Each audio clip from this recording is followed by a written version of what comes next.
11 leading Republican candidates for president are at their podiums. They are ready to face off. And if you've been watching this race, you know anything could happen over the next few hours. To viewers who are just joining us, welcome to the Air Force One Pavilion of the Ronald Reagan Presidential Library. Our thanks to the staff here, and especially to former First Lady Nancy Reagan for this impressive setting with Ronald Reagan's presidential plane as our backdrop. This debate is airing on CNN networks in the United States and around the world. It's also being broadcast on the Salem Radio Network. I know everyone is very eager to get started, but first, I want to explain the ground rules tonight. My name is Jake Tapper. I'll be the moderator. I will be joined in the questioning by Salem Radio Network talk show host Hugh Hewitt. He worked in the Reagan administration for 6 years. And by CNN's chief political correspondent, Dana Bash. I will ask follow-up questions. I will attempt to guide the discussion. Candidates, I will try to make sure each of you gets your fair share of questions. You'll have 1 minute to answer and 30 seconds for follow-ups and rebuttals. I'll give you time to respond if you have been singled out for criticism. Our viewers should know that we have timing lights that are visible to the candidates to warn them when their time is up. These 11 Republicans are positioned on the stage based on their ranking in recent national polls. Our goal for this evening is a debate, a true debate, with candidates addressing each other in areas where they differ, where they disagree on policy, on politics, on leadership. Now, let's begin. I'd like to invite each candidate to take 30 seconds to introduce him or herself to our audience. First to you, Senator Paul. Well, good evening, everyone. I'm an eye surgeon from Bowling Green, Kentucky. My wife, Kelly, and I have been married for nearly 25 years, and I spend my days defending the Constitution and the Bill of Rights. I think there's nothing more important than understanding that the Constitution restrains government, not the people. Thank you. I'm Mike Huckabee. I'm delighted to be on this stage with some remarkable fellow Republicans. None of us are a self-professed socialist. None of us on this stage are under investigation for the FBI because we destroyed government records or because we leaked secrets.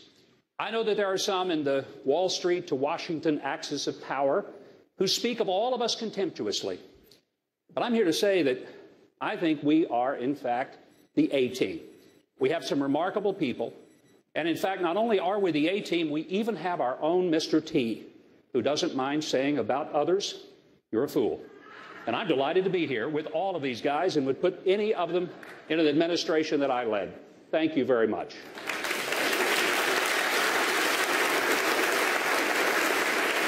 Thank you. My name is Marco Rubio. I'm from Florida. My wife, Jeanette, and I are the proud parent. We've been married 17 years, and we're the proud parents of 4 children, 2 of whom were able to join us here this evening. I'm honored to be here at the Reagan Library, at a place that honors the legacy of a man who inspired not just my interest in public service, but also our love for country. And I'm also aware that California has a drought, and so that's why I made sure I brought my own water. Senator Cruz? I'm Ted Cruz. I'm the son of an Irish-Italian mom and a Cuban immigrant dad who fled oppression and came to America seeking freedom. I'm a husband to my best friend, Heidi, who's here tonight. I'm a dad to 2 little girls who are the loves of my life, Caroline and Catherine.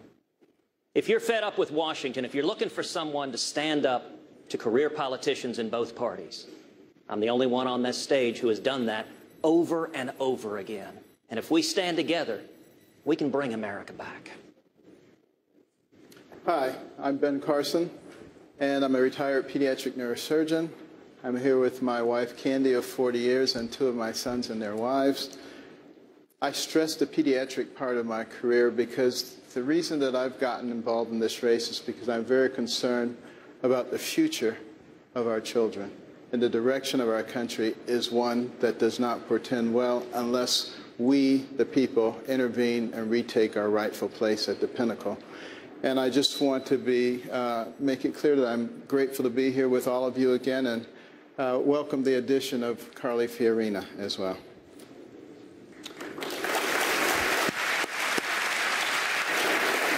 I'm Donald Trump. I wrote The Art of the Deal. I say not in a braggadocious way.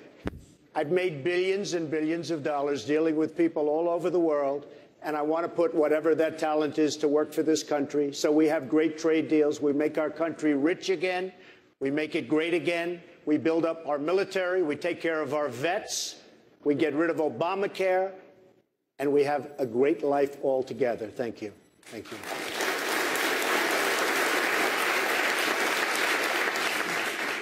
I'm Jeb Bush, and I believe America is on the verge of its greatest century, and I'm ready to lead. I'm a committed conservative reformer that cut taxes, that balanced budgets, that took on the special interests in Florida, and we won. I look forward to talking tonight about how we can fix a broken Washington, D.C., and create an environment where people can rise up again in this great country. Thank you.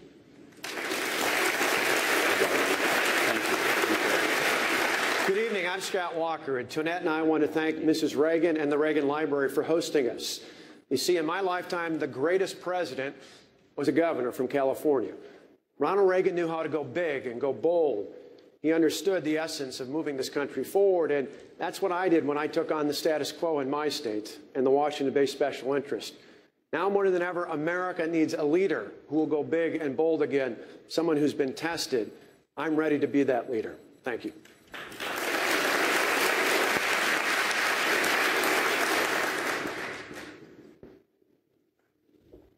Good evening.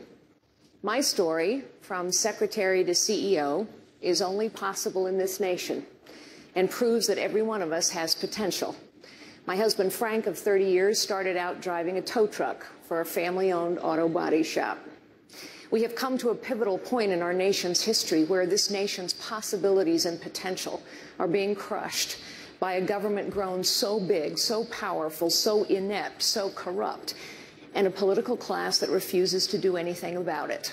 I am prepared to lead the resurgence of this great nation.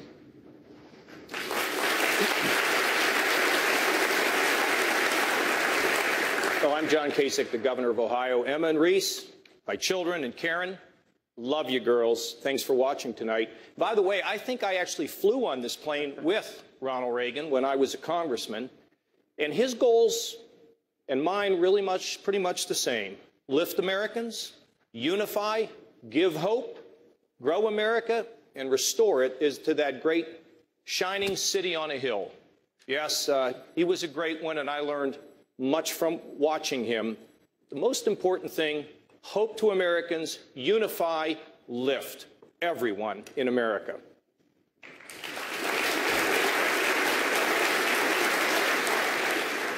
Hi, my name is Chris Christie, and I'd like you to take the camera off me and put it on the audience, because I'd like to ask all of you, how many of you, raise your hand, believe that in today's Barack Obama America, your children will have a better life than you've had?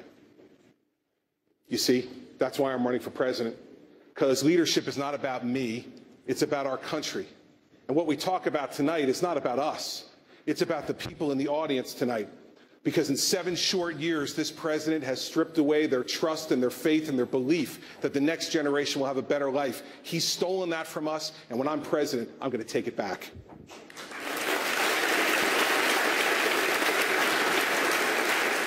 Thank you, one and all, for being here. There are many important policy issues facing our nation. We're going to get to many of them tonight, but I do want to start off with some current events in the news and also some of the comments that candidates have recently made on the campaign trail. Ms. Fiorina, I want to start with you. Fellow Republican candidate and Louisiana Governor Bobby Jindal has suggested that your party's frontrunner, Mr. Donald Trump, would be dangerous as president. He said he wouldn't want, quote, such a hothead with his finger on the nuclear codes. You as well have raised concerns about Mr. Trump's temperament. You've dismissed him as an entertainer. Would you feel comfortable with Donald Trump's finger on the nuclear codes? You know, I think Mr. Trump is a wonderful entertainer. He's been terrific at that business. I also think that one of the benefits of a presidential campaign is the character and capability, judgment and temperament of every single one of us is revealed over time and under pressure. All of us will be revealed over time and under pressure. I look forward to a long race. You didn't answer my question. Would you feel comfortable with Donald Trump's finger on the nuclear codes? It's an issue that one of your fellow candidates has raised. That's not for me to answer. It is for the voters of this country to answer. And I have a lot of faith in the common sense and good judgment of the voters of the United States of America. Mr. Trump? Well, First of all, Rand Paul shouldn't even be on this stage. He's number 11. He's got 1% in the polls, and how he got up here, there's far too many people.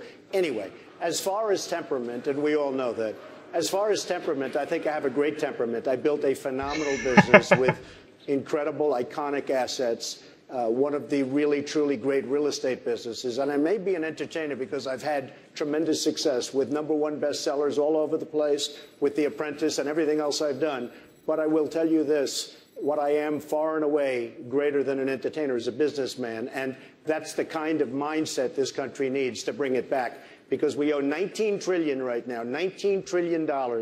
And you need this kind of thinking to bring our country back. And believe me, my temperament is very good, very calm, but we will be respected outside of this country. We are not respected now. Senator Paul, your name has been invoked.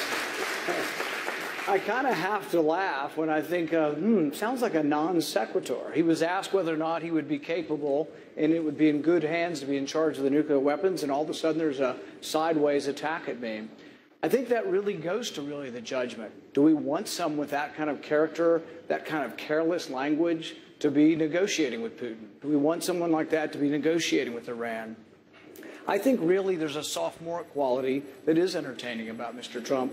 But I am worried. I'm very concerned about having him in charge of the nuclear weapons, because I think his response, his visceral response to attack people on their appearance, short, tall, fat, ugly, my goodness, that happened in junior high. Are we not way above that? And would we not all be worried to have someone like that in charge of the nuclear arsenal? Mr. Trump. I never attacked him on his look, and believe me, there's plenty of subject matter right there that I can Oh, my. I want to give Mr. Trump, Mr. Trump, I want to give you another chance. Mr. Trump, I want to give you a chance to respond to something that your rival to your left, Governor Bush, said. Governor Bush told me last week, when I read him the quote from Governor Jindal, that he agrees you're not a serious candidate. Tell Governor Bush why you are a serious candidate and what your qualifications are to be commander-in-chief. I've actually been in politics all my life, although I've been on that side as opposed to this side. I'm now a politician for about 3 months. Obviously, I'm doing pretty well. I'm #1 in every polls by a lot. But the qualification is that I've dealt with people all over the world, been successful all over the world. Everything I've done virtually has been a tremendous success. When markets changed, when things turned, I heard Governor Pataki, who, by the way, was a failed governor in New York, a very seriously failed. He wouldn't be elected dog catcher right now. I heard what he had to say. And I will tell you this. Atlantic City, I made a tremendous amount of money in Atlantic City. I left 7 years ago. I've gotten great credit for my timing, and that's what I'm all about. I'm a businessman, did really well, and Jeb, what I want to do is put that ability into this country to make our country rich again, and I can do that, and I'm not sure that anybody else in the group will be able to do that. Governor Bush, would you be comfortable with Donald Trump's finger on the nuclear codes? I think the voters will make that determination, but what I know to be true is that the next president of the United States is going to have to fix an extraordinarily difficult situation. This administration, with President Obama and Hillary Clinton, has created insecurity, the likes of which we never would have imagined. There's not a place in the world where we're better off today than 6.5 years ago. And that requires a steadiness. That requires an understanding of how the world works. That requires an understanding and appreciation of American leadership in the world. You can't just, talk about this stuff and insult leaders around the world and expect a good result. You have to do this with a steady hand, and I believe I have those skills. Jake, this is what's wrong with this debate. We're not talking about real issues. And Mr. Trump, we don't need an apprentice in the White House. We don't need an apprentice in the White House. We have one right now. He told us all the things we wanted to hear back in 2008. We don't know who you are or where you're going. We need someone who can actually get the job done. And you talked about business. Well, in Wisconsin, let me talk about in this. Wisconsin, you're losing $2.2 billion right now. You're using the talking Mr. Trump, you're using the talking points of the Democrats. And as we all know, that failed 3 times in 4.5 years when I got elected, because it is working. We balanced the budget. You want to talk about balanced budgets? You took 4 major projects into bankruptcy over and over and over again. You can't take America into bankruptcy. That's what's wrong with the politicians in Washington right now. They think we can take the country into bankruptcy. Every major business leader has used I never went bankrupt, by the way, as you know, everybody knows. But Out of hundreds of companies, hundreds of deals, I've used the law 4 times, made a tremendous thing. I'm in business. I did a very good job. But I will say this, and people are very, very impressed with what I've done, the business people. But when the folks of Iowa found out the true facts of the job that you've done in Wisconsin, all of a sudden you tubed. He was #1. Now he's number 6 or 7 in the poll. So, look, we brought it out. You were supposed to make $1 billion in the state. You lost 2.2. You have right now a huge budget deficit. That's not a Democratic point. That's a point. That's a fact. And when the people of Iowa found that out, I went to #1, and you went down the tubes. Nice comeback. Nice comeback. Because this is an issue that's important in this race. Just because he says it doesn't make it true. The facts are the facts. We bounced a $3.6 billion budget. Liar. We did it by cutting taxes, $4.7 billion to help working families, family farmers, a liar, lying politician. politician. And it's about time people in America stand up and take note of this. If you want someone who can actually take on the special interest of Washington, which you yourself just said you were part of, using the system, we need somebody who's going to stand up and fight for average Americans to put them back in charge of the government. I'm the one who's taking that on. I'll do that as your next president. Let's move on. You're a liar. You're just acting like you're... A phenomenon going on in the race right now is that the political... Okay, Governor Kasich, go ahead. Listen, you know, if I were sitting at home and watching this back and forth, I'd be inclined to turn it off. I mean, people at home want to know, across this country, they want to know what we're going to do to fix this place, how we're going to balance a budget, how we're going to create more economic growth, how we're going to pay down the debt, what we're going to do to strengthen the military. So we've just spent 10 minutes here. We have a lot of issues coming up, But wait a minute, with a lot of ad hominem. Now, I know that it may be buzzing out there, but I think it's important we get to the issues, because that's what the people want, and they don't want all this fighting. Well, a phenomenon going on in this race is that the political outsiders in the race, Dr. Carson, Donald Trump, Carly Fiorina, all together have majority support in the polls. Governor Christie, I want to ask you about something that Dr. Carson said the other day.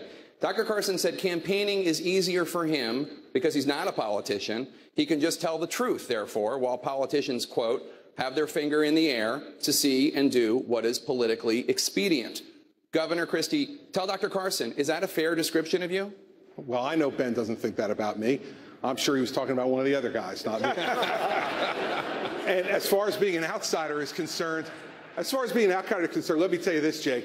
I am a Republican in New Jersey. I wake up every morning as an outsider. I wake up every morning with a Democratic legislature who's trying to beat my head in and fight me because I'm trying to bring conservative change to a state that needed it desperately. And so everyone can talk up here about their credentials, but the bottom line is every morning I get up, I vetoed 400 bills from a crazy liberal Democratic legislature. Not one of them has been overridden. I vetoed more tax increases than any governor in American history, according to Americans for Tax Reform. What folks want in this country is somebody to go down there and get the job done. And that's exactly what I'll do. So I know this much, that what the American people want to hire right now is somebody who believes in them and believes that they are the ones who can fix our country. I will be the vessel through which they can fix this country. But it's not about me. It's about all of you and getting this government off your back and out of your way and letting you succeed. So I know that Ben wasn't talking about me. Look at him smiling at me right now. I know Ben didn't mean it about me. Thank you, Governor Christie. One of these other guys, I'm sure. Dr. Carson, who were you thinking about on this stage when you said that? And be honest, Ben. And more broadly, is experience in government not important for a president to have? Typically, politicians do things that are politically expedient, and they are looking for whatever their particular goal is. That is not the reason that I have gotten into this thing. I am extraordinarily concerned about the direction of this country, the divisiveness that is going on, the fiscal irresponsibility, the failure to take a leadership position in the world. All of those things will lead to a situation where the next generation will not have a chance that we've had now. So I don't want to really get into describing who's a politician and who's not a politician, but I think the people have kind of made that decision for themselves already and will continue to do so as time goes on. Thank you, Dr. Carson. Jake, it wasn't me. Jake, I'll tell you why people are supporting outsiders. It's because you know what happens if someone's been in a system their whole life? They don't know how broken the system is. A fish swims in water. It doesn't know it's water. It's not that politicians are bad people. It's that they've been in that system forever. The truth is 75% of the American people think the government is corrupt. 82% of the American people think these problems that have festered for 50 years in some cases, 25 years in other cases, the border's been insecure for 25 years. 307,000 veterans have died waiting for health care. These things have gone on for so long because no one will challenge the status quo. You know what a leader does? They challenge the status quo, they solve problems that have festered for a long time, and they produce results. That is what my whole life has been about. People know this is about far more than replacing a D with an R. This is about changing the system. Thank you. Thank you, Ms. Farina. Governor Bush, in addition to the fact that he's an outsider, one of the reasons Mr. Trump is a frontrunner, Republican voters say, is because they like the fact that he is not bought and paid for by wealthy donors. Mr. Trump has repeatedly said that the $100 million you've raised for your campaign makes you a puppet for your donors. Are you? No, absolutely not. People are supporting me because I have a proven record of conservative leadership, where I cut taxes $19 billion over 8 years. We shrunk the state government workforce. We created a climate that led the nation in job growth 7 out of 8 years. We were one of 2 states to go to AAA bond rating. People know that we need principle-centered leadership, a disruptor to go to Washington, D.C. The one guy that had some special interest that I know of that tried to get me to change my views on something that was generous and gave me money was Donald Trump. He wanted casino gambling in Florida. I didn't want Yes, you did. Totally false. You wanted it, and you didn't get it because I was opposed to casino gambling before, during, and after. And that's not, I'm not going to be bought by anybody. I promise, if I wanted it, I would have gotten it. No way, man. Believe me. Nope. I know my people. Not even possible. I know my people. Is there anything else you want to say about this? No, I just will tell you that, Jeb made the statement. I'm not only referring to him. A lot of money was raised by a lot of different people that are standing up here. And the donors, the special interests, the lobbyists have very strong power over these people. I'm spending all of my money. I'm not getting any. I turned down so much. I could have right now from special interests and donors, I could have double and triple what he's got. I've turned it down. I've turned down last week $5 million from somebody. So I will tell you, I understand the game. I've been on the other side all of my life, and they have a lot of control over our politicians. And I don't say that favorably, and I'm not sure if there's another system, but I say this. I am not accepting any money from anybody. Nobody has control of me other than the people of this country. I'm going to do the right thing. You got, according to what you said on one of the talk shows, you got Hillary Clinton to go to your wedding because you gave her money. Maybe it works for Hillary Clinton. It doesn't work for anybody on this stage. I was a businessman. I got along with Clinton. I got along with everybody. That was my job, to get along with people. But the simple fact is... Excuse me. 1 second. No. I didn't want to... You cannot take... More energy tonight. I like that. Look. I was asked the question. I didn't want... It was my obligation as a businessman, to my family, to my company, to my employees, to get along with all politicians. I got along with all of them, and I did a damn good job in doing it. Go ahead. So, he supports Pelosi. He supports Schumer. He supports Clinton. Got along with everybody. And when he asked Florida to have casino gambling, we said no. Wrong. We said no, and that's the simple fact. The simple fact is... Don't make things up, Jeb. Don't cut me off, Come on. Don't make things up. Jake, can I say something about that? Sure, Dr. Carson. When I entered this race, all the political pundits said it's impossible. You can't do it because you're not connected with the money. And there's no way that you can raise what you need in order to compete successfully. I, in no way, am willing to get into bed with special interest groups or lick the boots of billionaires. I have said to the people, if they want me to do this, please get involved. And we now have over 500,000 donations, and the money is coming in. But the pundits forgot about one thing, and that is the people, and they are really in charge. Thank you, Dr. Carson. Let's move to Russia, if we could. Russia is sending troops and tanks into Syria right now to prop up a U.S. enemy, Bashar al-Assad. President Obama's incoming top general says, quote, Russia presents the greatest threat to our national security. Mr. Trump, you say you can do business with President Vladimir Putin. You say you will get along, quote, very well. What would you do right now, if you were president, to get the Russians out of Syria? All right, so number one, they have to respect you. He has absolutely no respect for President Obama. Zero. Syria is a mess. You look at what's going on with ISIS in there. Now think of this. We're fighting ISIS. ISIS wants to fight Syria. Why are we fighting ISIS in Syria? Let them fight each other and pick up the remnants. I would talk to him. I would get along with him. I believe, and I may be wrong, in which case I'd probably have to take a different path, but I would get along with a lot of the world leaders that this country is not getting along with. We don't get along with China. We don't get along with the heads of Mexico. We don't get along with anybody. And yet at the same time, they rip us left and right. They take advantage of us economically and every other way. We get along with nobody. I will get along, I think, with Putin, and I will get along with others, and we will have a much more stable world. So just to clarify, the only answer I heard to the question I asked is that you would reach out to Vladimir Putin and you would do what? I believe that I will get along. We will do, between that, Ukraine, all of the other problems, we won't have the kind of problems that our country has right now with Russia and many other nations. Senator Rubio, you've taken a very different approach to the question of Russia. You've called Vladimir Putin a, quote, gangster.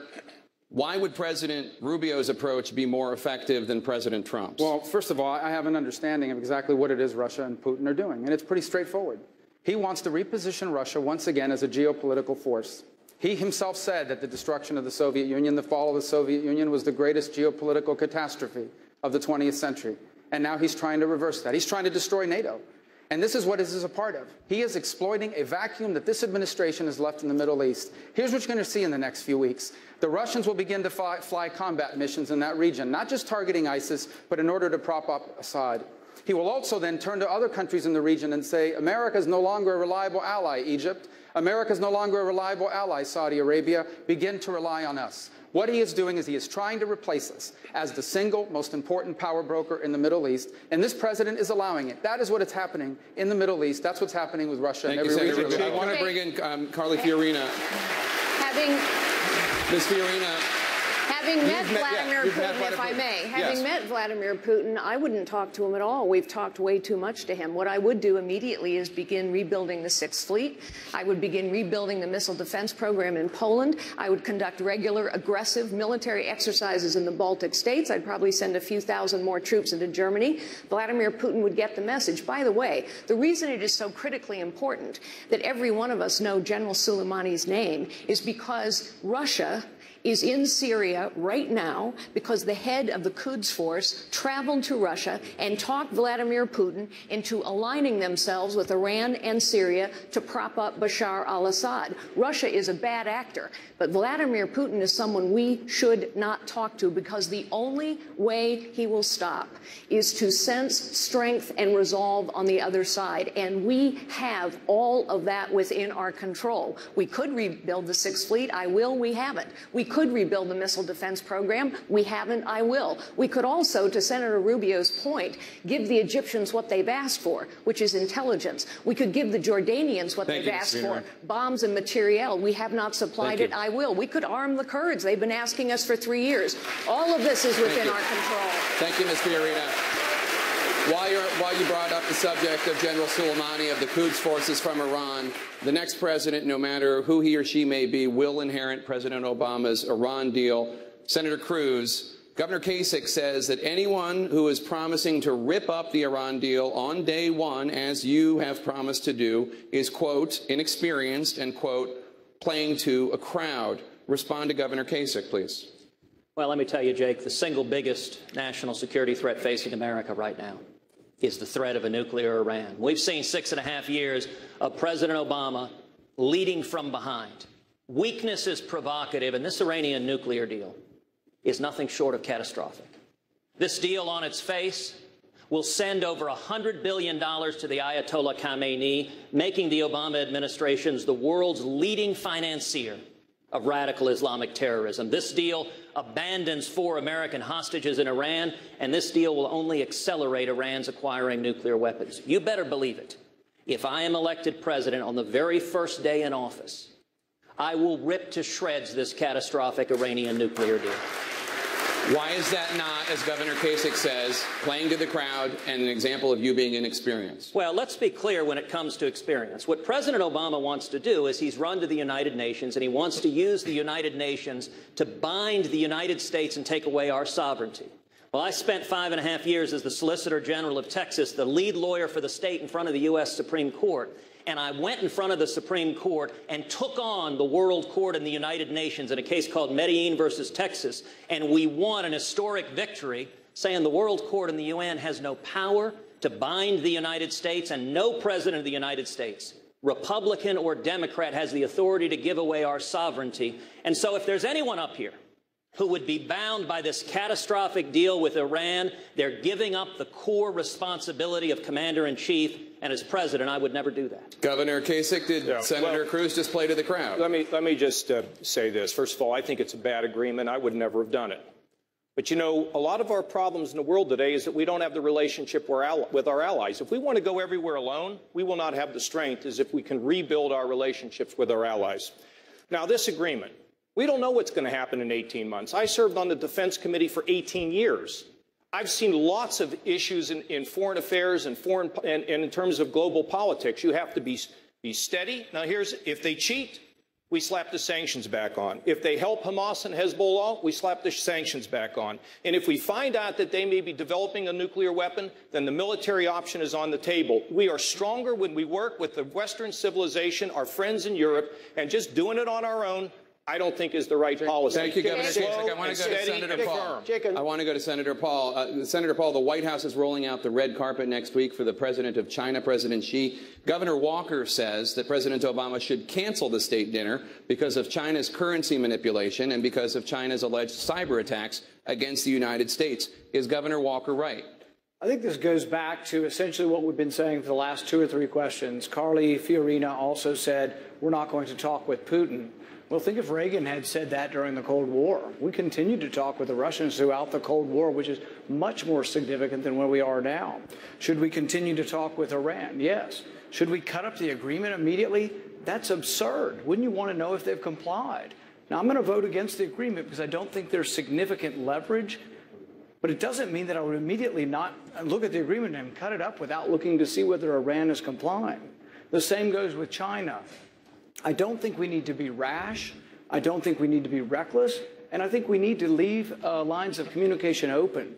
Often we talk about whether we should be engaged in the world or disengaged in the world.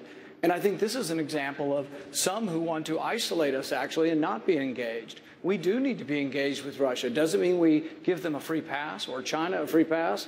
But to be engaged means to continue to talk. We did throughout the Cold War, and it'd be a big mistake not to do it. Governor Walker, Senator Paul seemed to suggest that canceling the state dinner would be rash and reckless. You know, two parts to that. One on China, one back for a second on Iran. When it comes to China, why would we be giving an official state visit to a country that's been involved in a massive cyber attack against the United States? That's not just a visit. That's a 21-gun salute in the South Lawn of the White House. It just doesn't make any sense. If we're ever going to send a message to them, wouldn't this be the time when they issued this sort of massive attack against us? And, Jake, per the question, I was one of the first ones to call for terminating the bad deal with Iran on day one. The president came after me and said, I need to bone up. You know, the president who called ISIS the JV squad said, I need to bone up. The reality is it's a bad deal on day one, and it's a bad deal because this president has allowed Iran to go closer and closer. I'd love to play cards with this guy because Barack Obama folds on everything with Iran. We need a leader who's going to stand up and actually show some teeth. Governor Bush, your father was the chief diplomatic envoy to China back when Nixon opened relations to China. Is Scott Walker's approach the right one, canceling the state dinner? No, I don't think so, but we need to be strong against China. We should use offensive tactics as it relates to cybersecurity to send a deterrent signal to China. There should be stiffer sanctions than what President Obama has proposed. There's many other tools that we have without canceling a dinner. That's not going to change anything, but we can be much stronger as it relates to that. And as it relates to Iran, it's not a strategy to tear up an agreement. A strategy would be, how do we confront Iran? And the first thing that we need to do is to reestablish our commitment to Israel, which has been tattered by this administration, and make sure that they have the most sophisticated weapons to send a signal to Iran that we have Israel's back. If we do that, it's going to create a healthier deterrent effect than anything else I can think of. I want to turn to Governor Huckabee, who has been very patient. Somebody had to be 11th, and he is. But I do want to change the subject to the event that you had a meeting. I would certainly love to get in on this. Well, you can use your minute however you want, but I want to ask this question. And I'm going to just say this about Iran. All right, sir, go ahead. Because I think it is incredibly important. This is really about the survival of Western civilization. This is not just a little conflict with a Middle Eastern country that we've just now given over $100 billion to. The equivalent in U.S. terms is $5 trillion. This threatens Israel immediately. This threatens the entire Middle East, but it threatens the United States of America. And we can't treat a nuclear Iranian government as if it is just some government that would like to have some power. This is a government that for 36 years has killed Americans. They've kidnapped Americans. They've maimed Americans. They have sponsored terrorist groups, Hamas and Hezbollah. And they threaten the very essence of Western civilization. To give them this agreement that the president treats like the Magna Carta, but the Iranians treat it like it's toilet paper. And we must simply make it very clear that the next president, one of us on this stage, will absolutely not honor that agreement and will destroy it and will be tough with Iran, because otherwise we put every person in this world in a very dangerous place. Jake, okay. I'd like to... We're going to turn now to Hugh Hewitt from Salem Radio Network. Thank you, Jake. Mr. Trump, yes. 2 years ago, President Obama drew a red line that the Syrian dictator Bashar Assad crossed. President Obama threatened to strike. He did not. His knees buckled. We now have 4 million refugees. Syria is a living hell. And he turned to the Congress for the authority to back him up. You have 3 senators to your right who said no. Do they bear responsibility for this refugee crisis? And what would you have done when Bashar Assad crossed that line? Number one, I wouldn't have drawn the line, but once he drew it, he had no choice but to go across. They do bear some responsibility, but I think he probably didn't do it not for that reason. Somehow he just doesn't have courage. There's something missing from our president. Had he crossed the line and really gone in with force and done something to Assad, if he had gone in you with tremendous force, you wouldn't have millions of people displaced all over the world. How much responsibility, Mr. Trump, did the senators hold? I think they had a responsibility, absolutely. I think we have 3 of them here. Senator Rubio? I think they had a responsibility, yes. Let me tell you why we have zero responsibility, because let's remember what the president said. He said the attack that he was going to conduct was going to be a pinprick.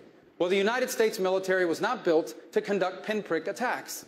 If the United States military is going to be engaged by a commander-in-chief, it should only be engaged in an endeavor to win. And we are not going to authorize use of force if you're not putting men and women in a position where they can win. And quite frankly, people don't trust this president as commander-in-chief. Yeah, correct. Senator Paul.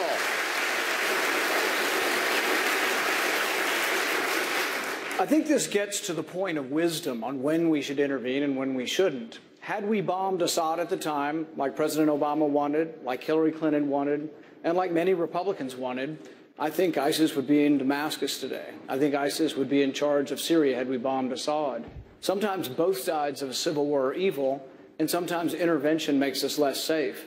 This is the real debate we have to have in the Middle East. Every time we've toppled a secular dictator, we've gotten chaos, the rise of radical Islam, and we're more at risk. So I think we need to think before we act and know that most interventions, if not a lot of them in the Middle East, have actually backfired on us. Thank you, Senator Paul. I want to turn now to my colleague, Dana Bash. Hold on a second. Jake, he asked me as well. I'd like to actually go ahead, sir. That would be fair. You're right. Respond to You're right. You're the 3rd senator. I think I'm the 1st senator. The number 1 test for use of military force should be the vital national security interest of the United States. The reason why I opposed President Obama bombing Syria is because he couldn't answer the question, what do you do if chemical weapons end up in the hands of radical Islamic terrorists like al-Nusra, like al-Qaeda, like ISIS? Now, I also want to respond to several of the folks up here who said, we should trust this Iranian deal and see if the Iranians will comply.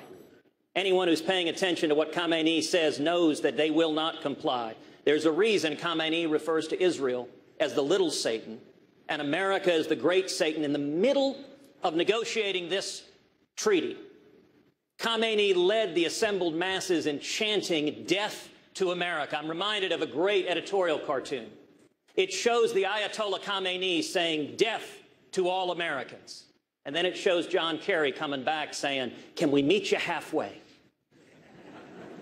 We need a commander-in-chief who will stand up and protect this country. And I'll tell you, I can't wait to stand on that debate stage with Hillary Clinton and to make abundantly clear, if you vote for Hillary, you are voting for the Ayatollah Khamenei to possess a nuclear weapon. And if you elect me as president, under no circumstances will a theocratic Ayatollah who chants death to America ever be allowed to acquire a nuclear weapon. Thank you, Senator Cruz. Jay, I want to. We're going to go to Dana Bash. No. I want to say something about what the senator just said.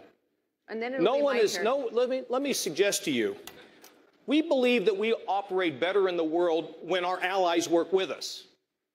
President Bush did it in the Gulf War. We work better when we are unified. Secondly, nobody's trusting Iran. They violate the deal. We put on the sanctions, and we have the high moral ground to talk to our allies in Europe, to get them to go with us. If they don't go with us, we slap the sanctions on anyway. If they fund these radical groups that threaten Israel and all of the West, then we should rip up the deal and put the sanctions back on. And let me make it clear. Let me make it clear. If we think they're getting close to developing a nuclear weapon and we get that information, you better believe that I would do everything in my power as the commander-in-chief to stop them having a nuclear weapon. We can have it, and we can have our allies, and we can be strong as a country, and we can project across this globe with unity, not just doing it alone. That is not what gets us where we want to get as a nation. Senator Cruz. Jake, there is no more important topic in 2016 than this topic right here. And I've listened to several folks saying, well, gosh, if they cheat, we'll act. We won't know. Under this agreement, there are several facilities in Iran they designate as military facilities that are off limit altogether. Beyond that, the other facilities, we give them 24 days notice before inspecting them. That is designed to allow them to hide the evidence. And most astonishingly, this agreement trusts the Iranians to inspect themselves. That makes no sense whatsoever. And let me note, President Obama is violating federal law by not handing over the side deals, and we ought to see the United States Congress stand up together and say, hand over this treaty and protect this country. Thank you, Senator. I want to turn back to Governor Huckabee. Governor Huckabee, last week you held a rally for a county clerk in Kentucky who was jailed for refusing to issue marriage licenses to same-sex couples, as I don't need to tell you. You've called what happened to Kim Davis, that clerk, an example of the criminalization of Christianity. There are several people on the stage who disagree with you. Governor Bush, for example, says that that clerk is sworn to uphold the law. Is Governor Bush on the wrong side of the criminalization of Christianity? No, I don't think he's on the wrong side of such an issue. Jeb is a friend. I'm not up here to fight with Jeb or to fight with anybody else. But I am here to fight for somebody who is a county clerk elected under the Kentucky Constitution that 75% of the people of that state had voted for, that said that marriage was between a man and a woman. The Supreme Court, in a very, very divided decision, decided out of thin air that they were just going to redefine marriage. It's a decision that the other justices in dissent said they didn't have, and there wasn't a constitutional shred of capacity for them to do it. I thought that everybody here passed ninth grade civics. The courts cannot legislate. It's what Roberts said. But heck, it's what we learned in civics. The courts can't make a law. They can interpret one. They can review one. They can't implement it. They can't force it. But here's what happened. Because the courts just decided that something was going to be, and people relinquished it, and the other two branches of government sat by silently, I thought we had three branches of government. They were all equal to each other. We had separation of powers, and we had checks and balances. If the court can just make a decision and we just all surrender to it, we have what Jefferson said was judicial tyranny. The reason that this is a real issue that we need to think about. Thank you, Governor. No, let me finish this one thought, Jake. I haven't gotten that much time, so I'm going to take just what little I can here. We made accommodation to the Fort Hood shooter to let him grow a beard. We made accommodations to the detainees at Gitmo. I've been to Gitmo, and I've seen the accommodations that we made to the Muslim detainees who killed Americans. You're telling me that you cannot make an accommodation for an elected Democrat county clerk from Rowan County, Kentucky? What else is it other than the criminalization of her faith and the exaltation of the faith of everyone else who might be a Fort Hood shooter or a detainee at Gitmo. Well, I'm not telling you that, Governor, but Governor Bush is because he disagrees. He thinks that Kim Davis swore to uphold the law. You disagree. You're not. No, you don't I believe think that? you're not stating my views right. Okay, please do. I think there needs to be accommodation for someone acting on their faith. Religious conscience is a first freedom. It's a powerful part of our Bill of Rights. And in a big, tolerant country, we should respect the rule of law. Allow people in this country. I was opposed to the decision, but you can't just say, well, gays can't get married now. But this woman, there should be some accommodation for her conscience, just as there should be for people that are florists that don't want to participate in weddings or bakers. A great country like us should find a way to have accommodations for people so that we can solve this problem in the right way. This should be solved at the local level. You did, and so we do agree. Mike, I Governor, think I was Governor, you said, Mr. Tepper here. Governor, you said, quote, she is sworn to uphold the law. She is, and so if she, based on conscience, can't sign that marriage license, then there should be someone in her office to be able to do it. And if the law needs to be changed in the state of Kentucky, which is what she's advocating, it should be changed. Let me go to my colleague, Dana Bash, who has a question. Governor Kasich, Senator Cruz is so committed to stripping federal funds from Planned Parenthood that it could result in shutting down the federal government in just about 2 weeks. Do you agree with Senator Cruz's tactic? Well, I agree that we should defund Planned Parenthood. I don't know many people in America that don't think that we should. And in my state, we're trying to figure out how to get it done because we are threatened with the federal government taking all of our Medicaid money away. I think there's a way to get this done by giving governors the ability to be able to act to defund Planned Parenthood. But when it comes to closing down the federal government, we got to be very careful about that. When we shut the government down, if we have a chance of success, and it's a great principle, yes, the President of the United States is not going to sign this. And all we're going to do is shut the government down, and then we're going to open it up, and American people are going to shake their heads and say, what's the story with these Republicans? So I think there is a way to get to cutting off the funding for Planned Parenthood. I was in the Congress for 18 years, balanced the budget, cut taxes, got it done, changed welfare, went around the president to get welfare reform done. There are ways to do it without having to shut the government down, but I'm sympathetic to the fact that we don't want this organization to get funding, and the money ought to be reprogrammed for family planning in other organizations that don't support this tactic. But I would not be for shutting the government down because I don't think it's going to work out. Thank you. Senator Cruz, I would just add that on this stage not that long ago, Senator Graham said that this tactic that you're pushing would tank the Republicans' ability to win in 2016. Well, let me tell you, Dan, number one, I'm proud to stand for life. These Planned Parenthood videos are horrifying. I would encourage every American to watch these videos. See senior Planned Parenthood officials callously, heartlessly bartering and selling the body parts of human beings. And then ask yourself, are these my values? These are horrifying.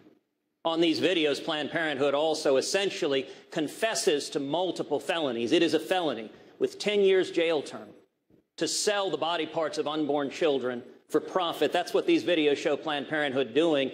Absolutely. We shouldn't be sending $500 million of taxpayer money to funding an ongoing criminal enterprise. And I'll tell you, the fact that Republican leadership in both houses has begun this discussion by preemptively surrendering to Barack Obama and saying we'll give in because Obama threatens a veto. You know, Obama's committed to his principles, his liberal principles. He will fight for them. He says, I will veto any budget that doesn't fund Planned Parenthood, and Republicans surrender. We need to stop surrendering and start standing for our principles. Thank you, Senator. Thank you, Senator. Governor, I want to go to you. Is it what Senator Cruz says, a surrender by Republicans? No, what I can tell you is this. We didn't surrender in New Jersey 6 years ago as the brand new first ever pro-life governor of New Jersey since Roe versus Wade. I defunded Planned Parenthood, and I've vetoed Planned Parenthood funding now 8 times in New Jersey. Since the day I walked in as governor, Planned Parenthood has not been funded in New Jersey. We've stood up, and every one of those vetoes has been sustained. But here's the problem. We're fighting with each other up here. We agree. Let's ask Hillary Clinton.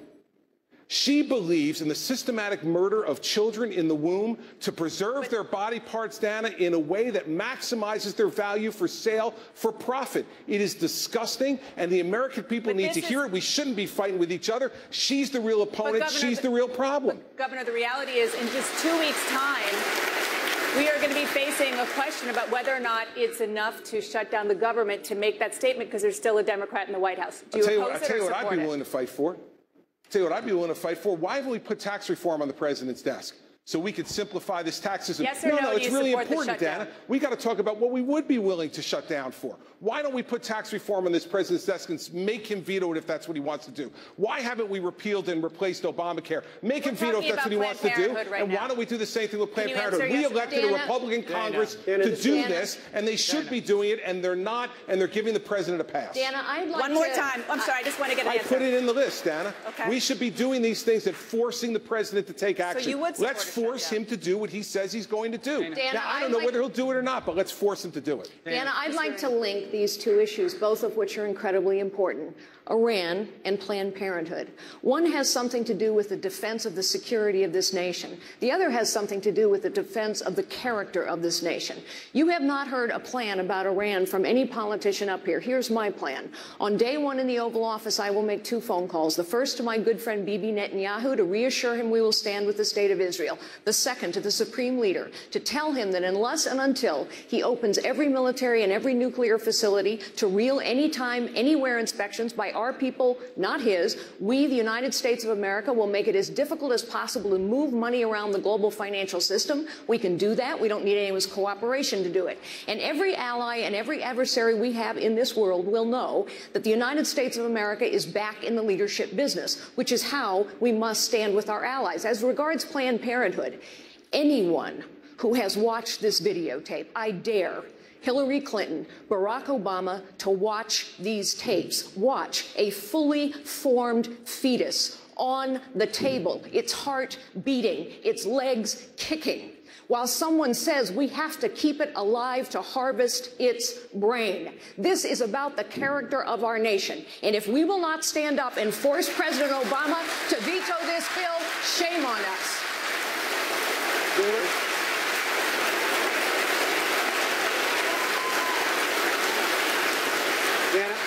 I want to continue on the subject. Governor Bush, you recently said while discussing Planned Parenthood, quote, "You're not sure we need $500 million for women's health issues." Now, you since said that you misspoke. You didn't mean to say women's health issues. But Donald Trump said that quote, that comment, which Hillary Clinton did seize upon immediately, will haunt you the same way Mitt Romney's 47% video haunted him. Tell Donald Trump why he's wrong. Well, he's wrong on a lot of things, but on this he's wrong because I'm the most pro-life governor on this stage. I got to act on my core beliefs. It's part of who I am. Life is a gift from God, and from beginning to end, we need to respect it and err on the side of life. And so I defunded Planned Parenthood. We created a climate where parental notification took place.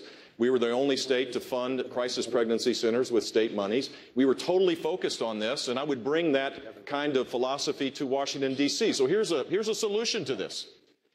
Title 10 of the HHS funding, there's something that was called the Reagan Rule. It was passed in 1988. And in that rule, it was defined, and the courts approved this, that a Planned Parenthood, you couldn't separate the money between the actual abortion procedures, and there are 330,000 abortions that take place in this clinic, and their promotion of it.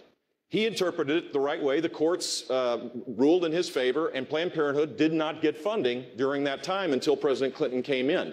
When I'm elected president, we will restore that interpretation of Title 10, and this deal will be finished. Thank you, Governor Bush. Donald Trump, let me just the quote was, I'm not sure we need $500 million for women's health issues. He said he misspoke.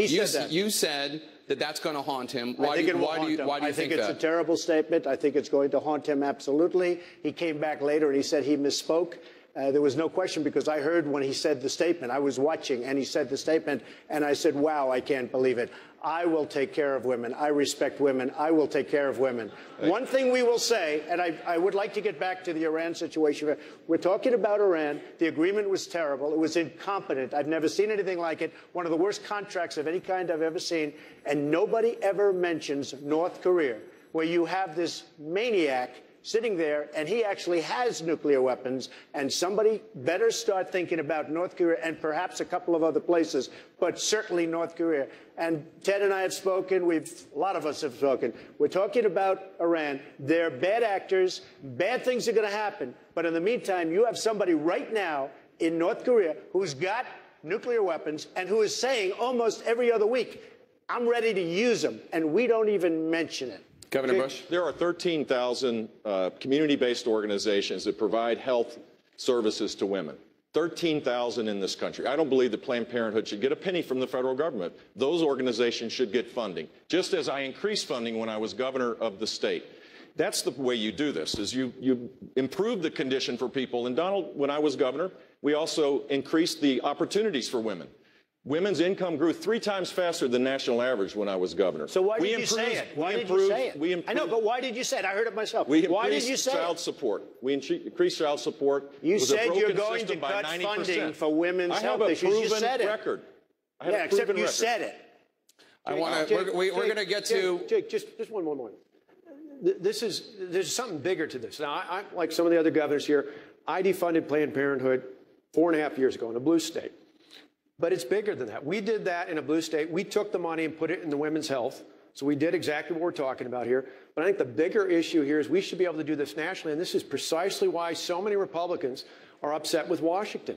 They see the House and they see the Senate and say, why can't we pass this? Why can't we defund Planned Parenthood in a spending bill? Forget about the 60-vote rule. There's no reason, and the Constitution doesn't call for 60 votes. Pass it with 51 votes. Put it on the desk of the president. Thank you, Governor. And go forward and actually make a point. Thank you, this Governor. is why people are upset with Washington. We're going to get to many of these issues. We're still in the first block, believe it or not. We're going to get to many of these issues. But before we end this block, Ms. Fiorina, I do want to ask you about this. In an interview last week in Rolling Stone magazine, Donald Trump said the following about you, quote, "Look at that face. Would anyone vote for that?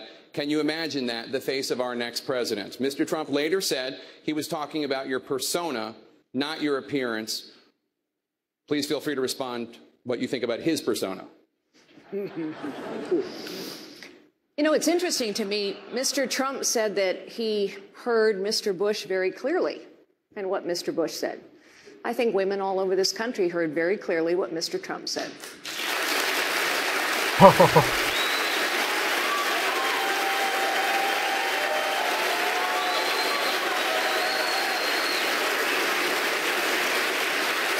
I think she's got a beautiful face, and I think she's a beautiful woman. All right, on that note, in less than 2 minutes, we're going to take a very quick break. In less than 2 minutes, the most contentious issue on the campaign trail, and the candidates on the stage are split over how to handle it. That's coming up next. Please give some applause to the candidates.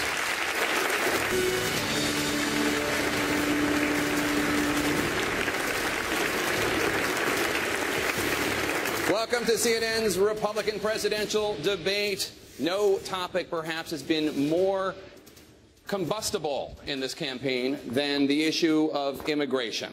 Mr. Trump, you have called for deporting every undocumented immigrant. Governor Christie has said, quote, "There are not enough law enforcement officers, local, county, state, and federal, combined to forcibly deport 11 to 12 million people." Tell Governor Christie how much your plan will cost and how you will get it done. Correct. First of all, I want to build a wall that works. So important, and it's a big part of it. Second of all, we have a lot of really bad dudes in this country from outside, and I think Chris knows that maybe as well as anybody. They go, if I get elected, first day, they're gone. Gangs all over the place, Chicago, Baltimore, no matter where you look. We have a country based on laws. I will make sure that those laws are adhered to. These are illegal immigrants. I don't think you'd even be asking this question if I didn't run. Because when I ran, and I brought this up at my opening remarks at Trump Tower, I took heat like nobody has taken heat in a long time. And then they found out with the killing of Kate from San Francisco and so many other crimes, they found out that I was right. And most people, many people, apologized to me. I don't think you'd even be talking about illegal immigration if it weren't for me. So we have a country of laws. They're going to go out, and they'll come back if they deserve to come back. If they've had a bad record, if they've been arrested, if they've been in jail, they're never coming back. We're going to have a country again. Right now, we don't have a country, we don't have a border, and we're going to do something about it. And it can be done with proper management, and it can be done with heart. Governor Christie, you and I have talked about this in an interview. You say that his big wall, his plan to deport 11 to 12 million undocumented immigrants, it sounds great, but it's never going to happen. Tell him why you're skeptical of his plans. Well, first off, Jake, I don't yield to anybody on how to enforce the law. I'm the only person on the stage who spent 7 years as the United States Attorney after September 11th. And I know how to do this. The fact is, though, that for 15,000 people a day to be deported every day for 2 years is an undertaking that almost none of us could accomplish given the current levels of funding and the current number of law enforcement officers. But here's what we need to do, and I think this is where Donald is absolutely right. What we need to do is to secure our border, and we need to do it with more than just a wall. We need to use electronics, we need to use drones, we need to use FBI, DA, and ATF, and yes, we need to take the fingerprint of every person who comes into this country on a visa, and when they overstay their visa, we need to tap them on the shoulder and say, you have overstayed your welcome, you are taking advantage of the American people, it's time for you to go. If we had that kind of system in place, we wouldn't have the 11 million people we have now. Yes. Thank you, Governor Christie. By the way, I agree with what Chris is saying, but I will say this.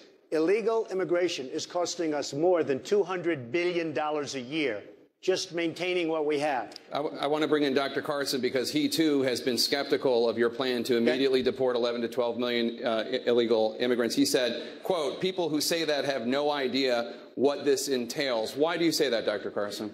Well, first of all, recognize that we have an incredible illegal immigration problem. I was down in Arizona a few weeks ago at the border. I mean, the fences that were there were not manned. And those are the kind of fences, when I was a kid, that would barely slow us down. So I don't see any purpose in having that. Now, what we need to do is look at something that actually works. Yuma County, Arizona, they stopped 97% of the illegal immigration through there. They put in a double fence with a road so that there was quick access by the enforcement people. If we don't seal the border, the rest of the stuff really doesn't matter. It's kind of ridiculous, all the other things that we talk about.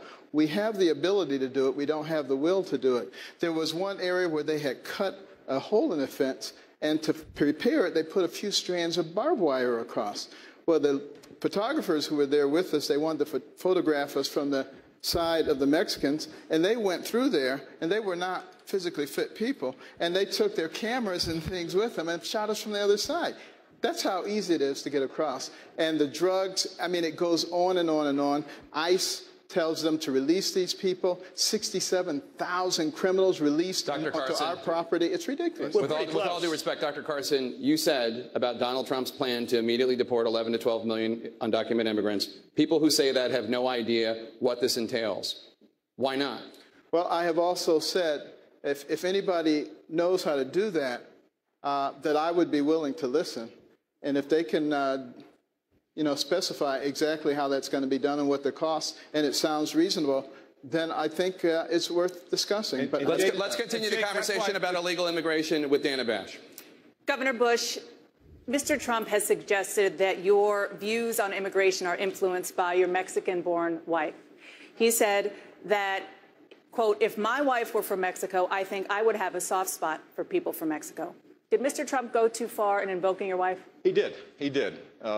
You're proud of your family, just as I am. Correct. To subject my wife into the middle of a raucous political conversation was completely inappropriate, and I hope you apologize for that, Donald. Well, I have to tell you, I hear phenomenal things. I hear your wife is a lovely woman. She is. I She's don't fantastic. know her, and this she is a total absolutely the love of my life, and she's right here. And why don't Good. you apologize Good. for her? No, I won't right do that now. because I said nothing wrong, but I do hear she's a lovely woman. So here's the deal. My wife is a Mexican-American. She's an American by choice. She loves this country as much as anybody in this room. And she wants a secure border, but she wants to embrace the traditional American values that make us special and make us unique. We're at a crossroads right now. Are we going to take the Reagan approach, the hopeful, optimistic approach, the approach that says that you come to our country legally, you pursue your dreams with a vengeance, you create opportunities for all of us, or the Donald Trump approach? The approach that says that everything is bad, that everything's coming to an end. Mr. Trump. I'm on the Reagan side of this. That they come into our country as an act of love. With all of the problems that we have in so many instances, we have wonderful people coming in. But with all of the problems, this is not an act of love. He's weak on immigration. By the way, in favor of Common Core, which is also a disaster. But weak on immigration, he doesn't get my vote. Dana, with all due respect to Mr. Trump, immigration did not come up in 2016 because Mr. Trump brought it up. We talked about it in 2012. We talked about it in 2008. We talked about it in 2004. We have been talking about it for 25 years. This is why people are tired of politicians. We're going to come to you. I just want to get Governor Bush a chance to respond to what Mr. Trump said. Look, first of all, I wrote a book about this 4 years ago now. And I laid out a comprehensive conservative approach for immigration reform. And it does require securing the border. No one disagrees with that. But to build a wall and to deport people, 500,000 a month, would cost hundreds of billions of dollars, Donald. Hundreds of billions of dollars. It would destroy community life. It would tear families apart. And it would send a signal to the rest of the world that the United States values that are so important for our long-term success no longer matter in this country. As I said, we are spending $200 billion. We are spending $200 billion a year on maintaining what we have. We will move them out. The great ones will come back. The good ones will come back. They'll be expedited. They'll be back. They'll come back legally. We'll have a country. They'll come back legally. Okay, on that note, you have criticized Governor Bush for speaking Spanish on the campaign trail. You said, quote, he should really set an example by speaking English in the United States. What's wrong with speaking Spanish? Well, I think it's wonderful and all, but I did it a little bit half-heartedly, but I do mean it to a large extent. We have a country where to assimilate, you have to speak English. And I think that where he was and the way it came out didn't sound right to me. We have to have assimilation. To have a country, we have to have assimilation. I'm not the first one to say this, Dana. We've had many people over the years, for many, many years, saying the same thing. This is a country where we speak English, not Spanish. Well, I've been speaking English here tonight, and I'll keep speaking English. But the simple fact is, if a high school kid asked me a question in Spanish, a school, by the way, a voucher program that was created under my watch, the largest voucher program in the country, where kids can go to a Christian school, and they ask me a question in Spanish, I'm going to show respect and answer that question in Spanish, Dana, even though they do speak English and even though they embrace American values. This was a reporter, not a high school kid, by the way. Dana, I agree that English is the unifying language of our country, and everyone should learn to speak it. It's important. I want to tell you a story about someone that didn't speak English that well. It was my grandfather. He came to this country in the 1960s as escaping Cuba. And he lived with us growing up. And my grandfather loved America. He understood what was so special about this country. He loved Ronald Reagan. He would be very proud of the fact that we're here this evening. My grandfather instilled in me the belief that I was blessed to live in the one society in all of human history where even I, the son of a bartender and a maid, could aspire to have anything and be anything that I was willing to work hard to achieve. But he taught me that in Spanish because it was the language he was most comfortable in. And he became a conservative even though he got his news in Spanish. And so I do give interviews in Spanish, and here's why. Because I believe that free enterprise and limited government is the best way to help people who are trying to achieve upward mobility. And if they get their news in Spanish, I want them to hear that directly from me, not from a translator at Univision. Thank you, Senator Rubio. Senator Cruz. Senator Cruz. This week, we learned more about Dr. Carson's plan for the 11 to 12 million undocumented immigrants in this country. Dr. Carson proposed giving these undocumented immigrants a 6-month grace period to pay back taxes, then to let them become guest workers, and only to deport people who fail to do that. Not exactly what I said. Well, how would you say it, sir? I was just reading the Wall Street Journal quote, but please tell us. Well, what I said, after we seal the borders, after we turn off the spigot that dispenses all the goodies so we don't have people coming in here, including employment, that people who had a pristine record, we should consider allowing them to become guest workers primarily in the agricultural sphere, because that's the place where Americans don't seem to want to work. That's what I said. And they have a 6-month period to do that. If they don't do it within that time period, then they become illegal. And as illegals, they will be treated as such. Okay, from the horse's mouth. Senator Cruz, does that fit your definition of amnesty? Well, Jake, you know, I'm very glad that Donald Trump's being in this race has forced the mainstream media finally to talk about illegal immigration. I think that's very important. I like and respect Ben Carson. I'll let him talk about his own plans. But I will say this, the natural next question that primary voters are asking after we focus on illegal immigration is, okay, what are the records of the various candidates? And this is an issue on which there are stark differences. A majority of the men and women on this stage have previously and publicly embraced amnesty.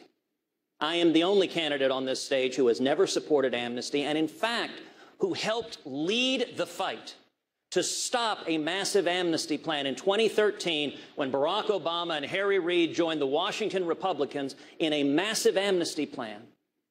I stood shoulder to shoulder with Jeff Sessions helping lead the fight. You know, folks here have talked about how do you secure the borders. Well, I've been leading the fight in the Senate to triple the Border Patrol, to put in place fencings and walls, to put in place a strong biometric exit entry system. Thank you, Senator. Senator Rubio, I'm not sure exactly. We'll come back to you. We'll come back to you in 1 second, sir. Yeah. But Senator Rubio, I'm not sure exactly whose plan he's saying as constitutes amnesty, but I know he has said it about your plan in the past, so I want to give you a chance to respond. Then Dr. Carson will come to you. Okay. Well, let me say that legal immigration is not an issue I read about in the newspaper. Immigration, illegal immigration, all the good aspects of immigration, and all the negative ones as well, I live with. My family's immigrants. My neighbors are all immigrants. My in-laws are all immigrants. So I've seen every aspect of it. And I can tell you America doesn't have one immigration problem. It has three. First, despite the fact that we are the most generous country in the history of the world on allowing people to come here legally, we have people still coming illegally. Second, we have a legal immigration system that no longer works. It primarily is built on the basis of whether or not you have a relative living here instead of merit. And third, we have 11 or 12 million people, many of whom have been here for longer than a decade, who are already here illegally. And we must deal with all three of these problems. We cannot deal with all three of these problems in one massive piece of legislation. I learned that. We tried it that way. Here's the way forward. First, we must secure our border, the physical border or the wall, absolutely, but we also need to have an entry-exit tracking system. 40% of the people who come here illegally come illegally, and then they overstay the visa. We also need a mandatory E-Verify system. After we've done that, step two would be to modernize our legal immigration system. So you come to America on the basis of what you can contribute economically, not whether or not simply you have a relative living here. And after we've done those two things, I believe the American people will be very reasonable and responsible about what you do with someone who's been here and isn't a criminal. If you're a criminal, obviously you will not be able to stay. Thank you, Senator. Dr. Carson, I want to give you 30 seconds. I'd like you to answer the question.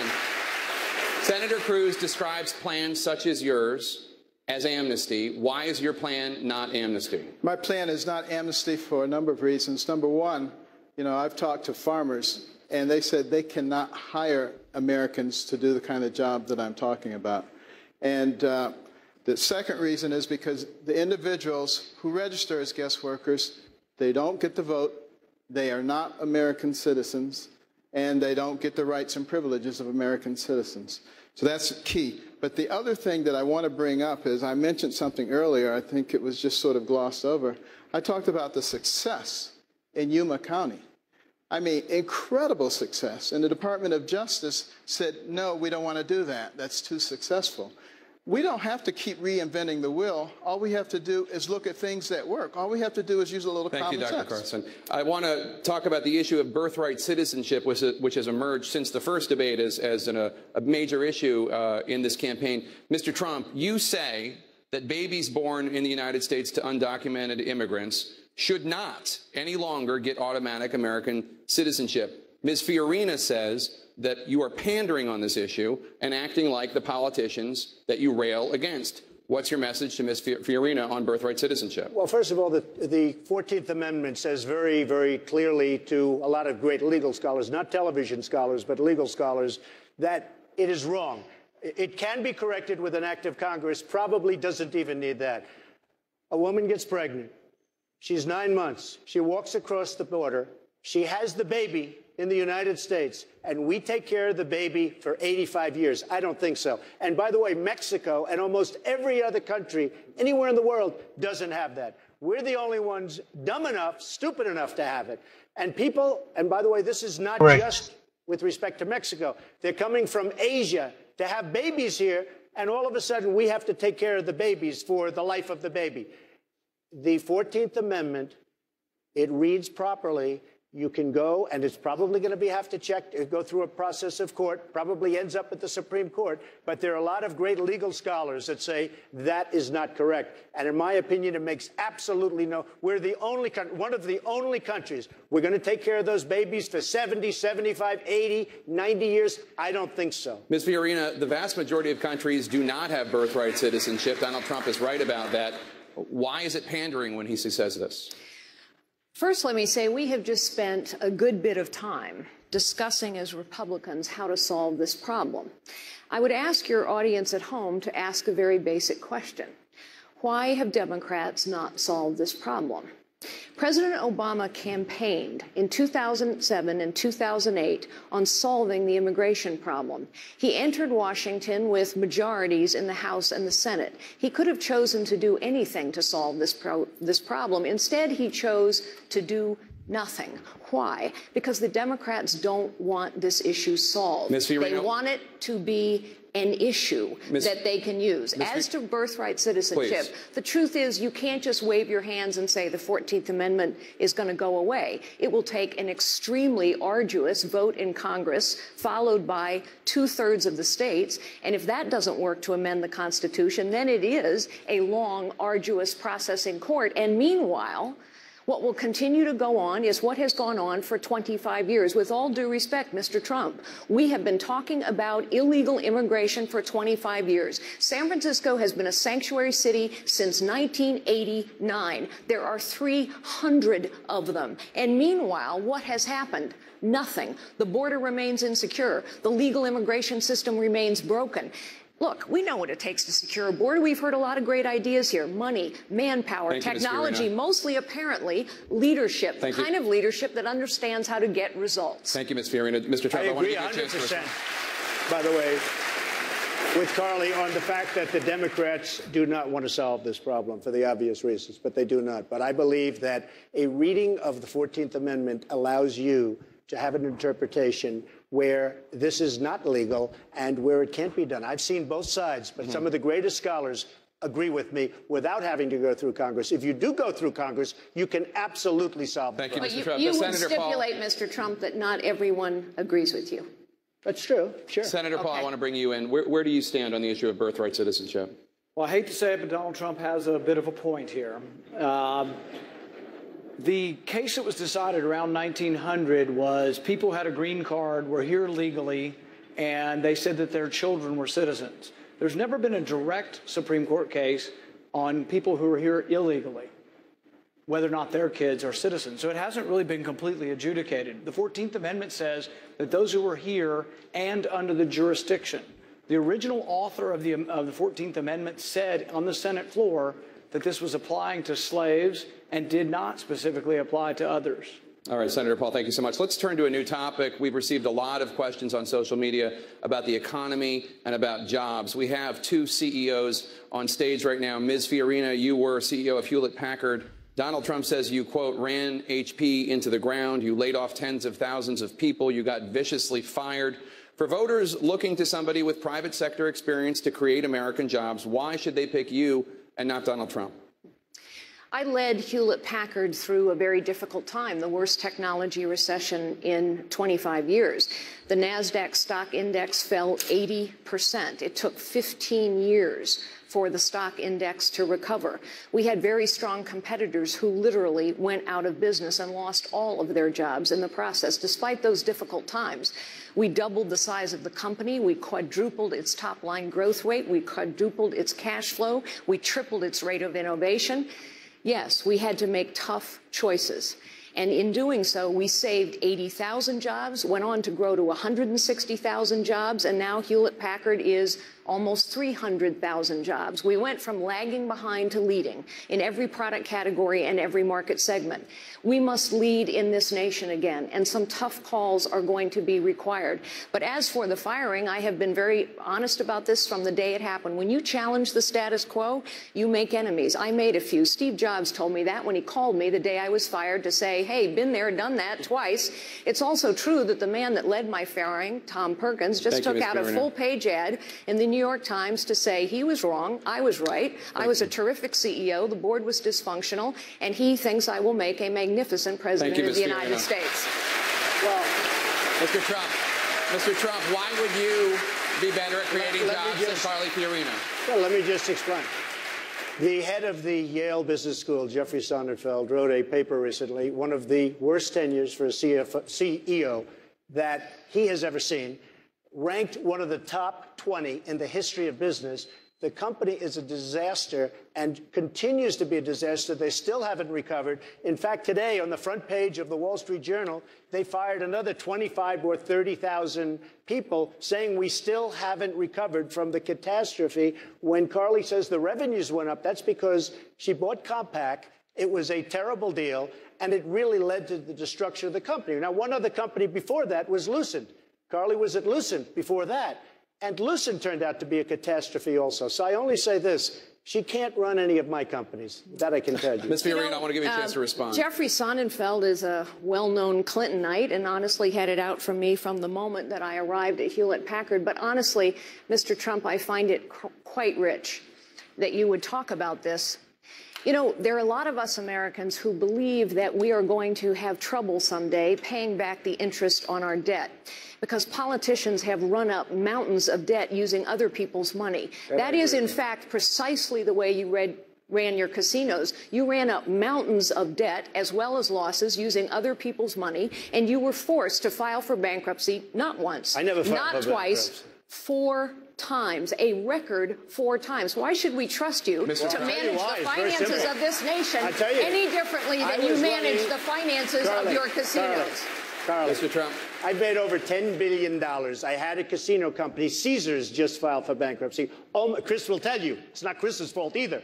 But almost everybody in Atlantic City is either in trouble or filed for maybe I'll blame Chris. Well, but Atlantic City is a disaster. Wait a minute, Carly. Wait, I'll let you speak. Atlantic City is a disaster, and I did great in Atlantic City. I knew when to get out. My timing was great, and I got a lot of credit for it.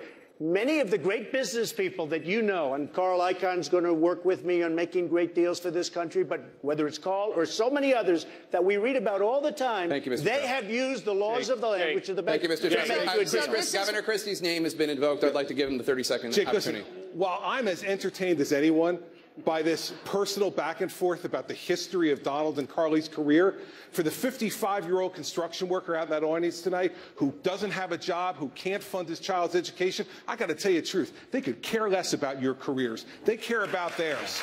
Let's start talking about that on this stage and stop playing the games. John, I'm not done yet, John. A track record of leadership is not a game. It is the issue in this election. Carly, listen, you can interrupt everybody else on the stage. You got to interrupt me. Okay? The fact is that we don't want to hear about your careers, back and forth and volleying back and forth about who did well and who did poorly. You're both successful people. Congratulations. You know who's not successful? The middle class in this country who's getting plowed over by Barack Obama and Hillary Clinton. Let's start talking about the O's issues tonight and stop this childish back and forth between the two of you. Ms. Fiorina, I want to give you... Governor Kasich, I'm coming to you next, but Ms. Fiorina's name was mentioned, and I have to give her the opportunity to respond if she wants it.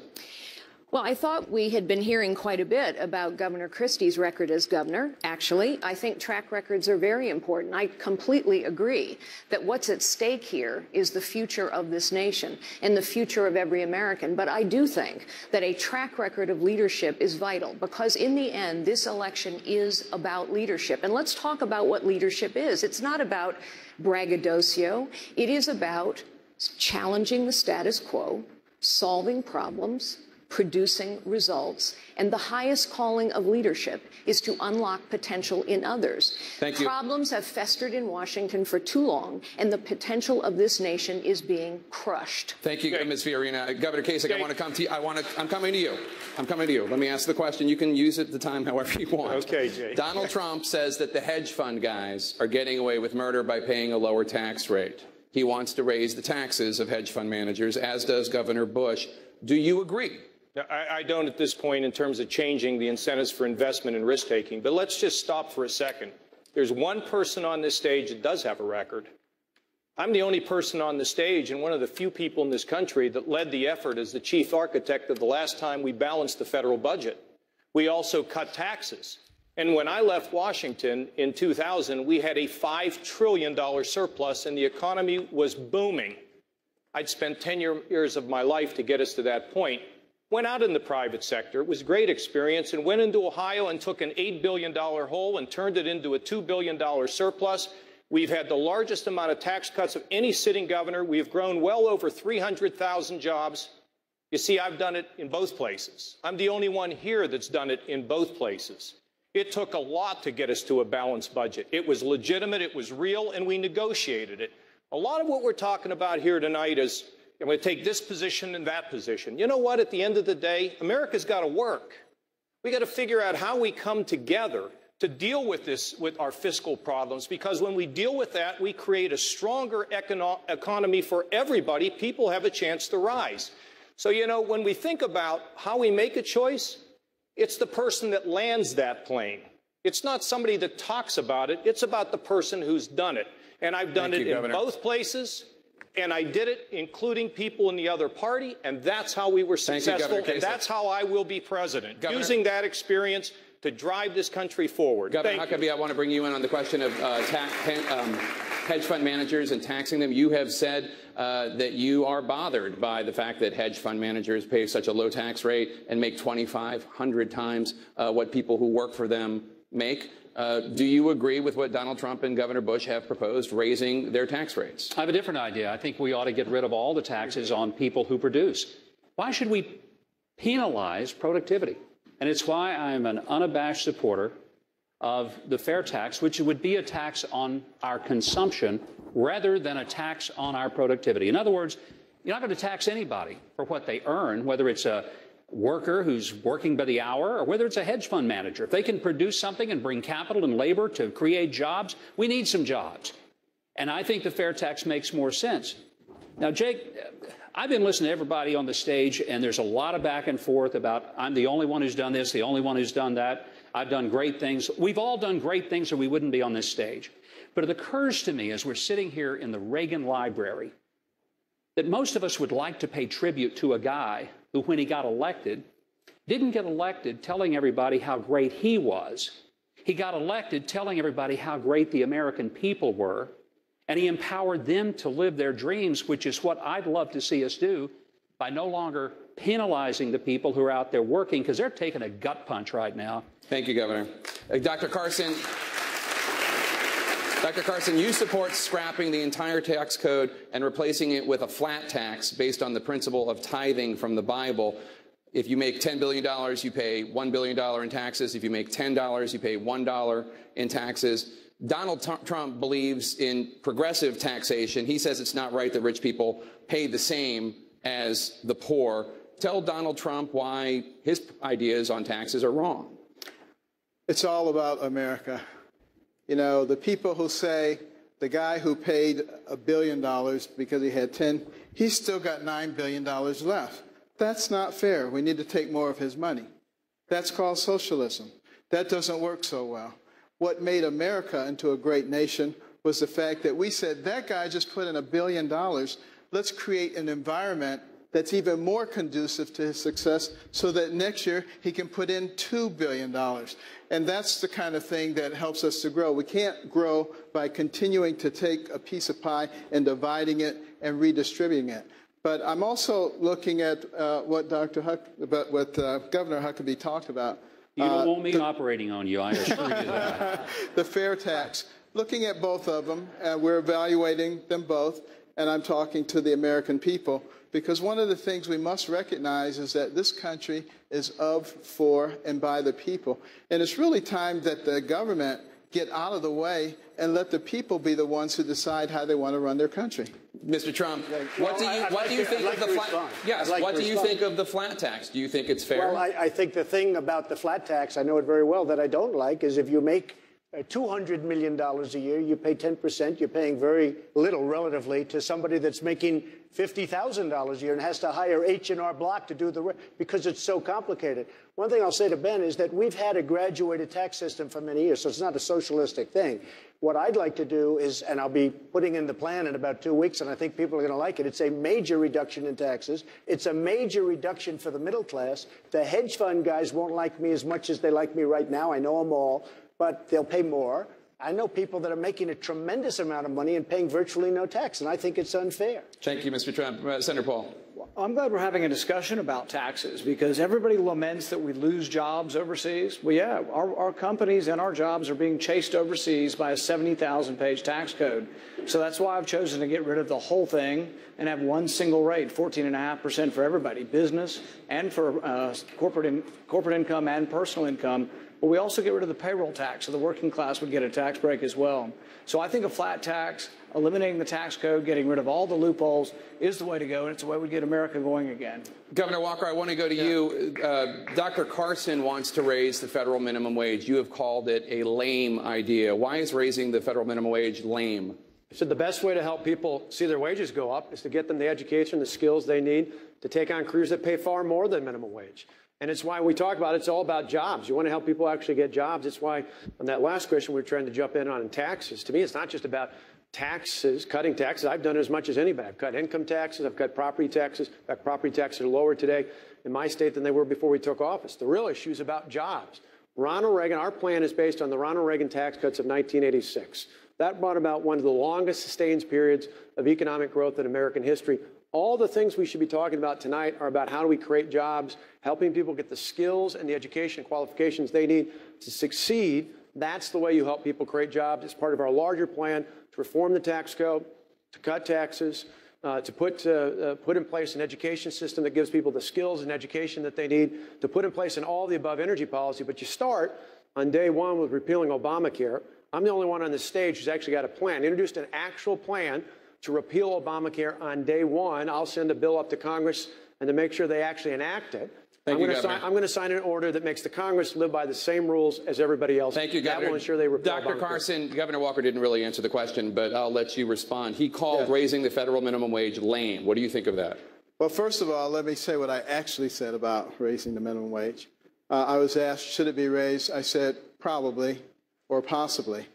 But what I added, which I think is the most important thing, is I said we need to get both sides of this issue to sit down and talk about it, negotiate a reasonable minimum wage, and index that so that we never have to have this conversation again in the history of America. I think we also have to have two minimum wages, a starter and a sustaining, because how are young people ever going to get a job if you have such a high minimum wage that it makes it impractical to hire them? Thank you, Dr. Carson. I want to now turn to Hugh. I want to turn to Hugh. That issue, because you said I did answer, and I did. I said, to me, I think the real focus shouldn't be, Hillary Clinton talks about the minimum wage. That's her answer to grow the economy. The answer is to get people the skills and the education so they make far more than minimum wage. I don't want to argue about how low things are going to be. I want to talk about how do we lift everyone up in America. That's what Reagan talked about. It wasn't how bad things were. It was how to make it better for everyone. That's what we've done in Wisconsin. That's exactly what we do. Let me bring in our partner from Salem Radio Network, Hugh Hewitt. I'd like to talk about winning, because I think all of you are more qualified than former Secretary of State Clinton, and as were the people in the first debate. But there are different styles. And Carly Fiorina, Governor Kasich, you are conveniently located next to each other, and you have different styles. Governor Kasich, you've been on my show a lot. You refuse to attack Hillary Clinton. You just don't want to go there. You want to do the Up With People, Go Ohio campaign, and I like that. Carly Fiorina, I don't have to bring up the Secretary of State. You bring her up sua sponte. Which one of you is wrong? Governor Kasich? Well, look, people still have to get to know me, so I want to spend my time talking about my experience, reforming welfare, balancing budgets, cutting taxes, providing economic growth when I was in Washington, turning Ohio around, $8 billion in the hole, $2 billion surplus, up over 300,000 jobs, big tax cuts, strengthening our credit. All those things matter. But you know, as a young man, in my first election in 1978, I defeated an incumbent Democrat. I defeated an incumbent Democrat in 1982, running on the Reagan program. I was the only Republican in America to defeat an incumbent Democrat that year. And then when I won for election to governor, I was the first Republican to defeat an incumbent in 36 years, and the first person to have never run statewide, out of politics for 10 years, to beat an incumbent. That hadn't happened for 96 years. So we'll get to the point where we'll talk about Hillary Clinton or whoever the nominee is record. But right now, I want to give people a sense of hope, a sense of purpose, a sense of unity, a sense that we can do it. So, you know, at the end of the day, I'm going to continue to talk about my record because do you ever notice when people run for office, they run for president, they make a lot of promises, they don't keep them. I don't intend to do that, and I'm going to be out there pushing and all. Don't worry about me and Hillary. That'll all work out, and I'm from Ohio. She will not beat me there. I can promise you that. Carly Fiorina, your style.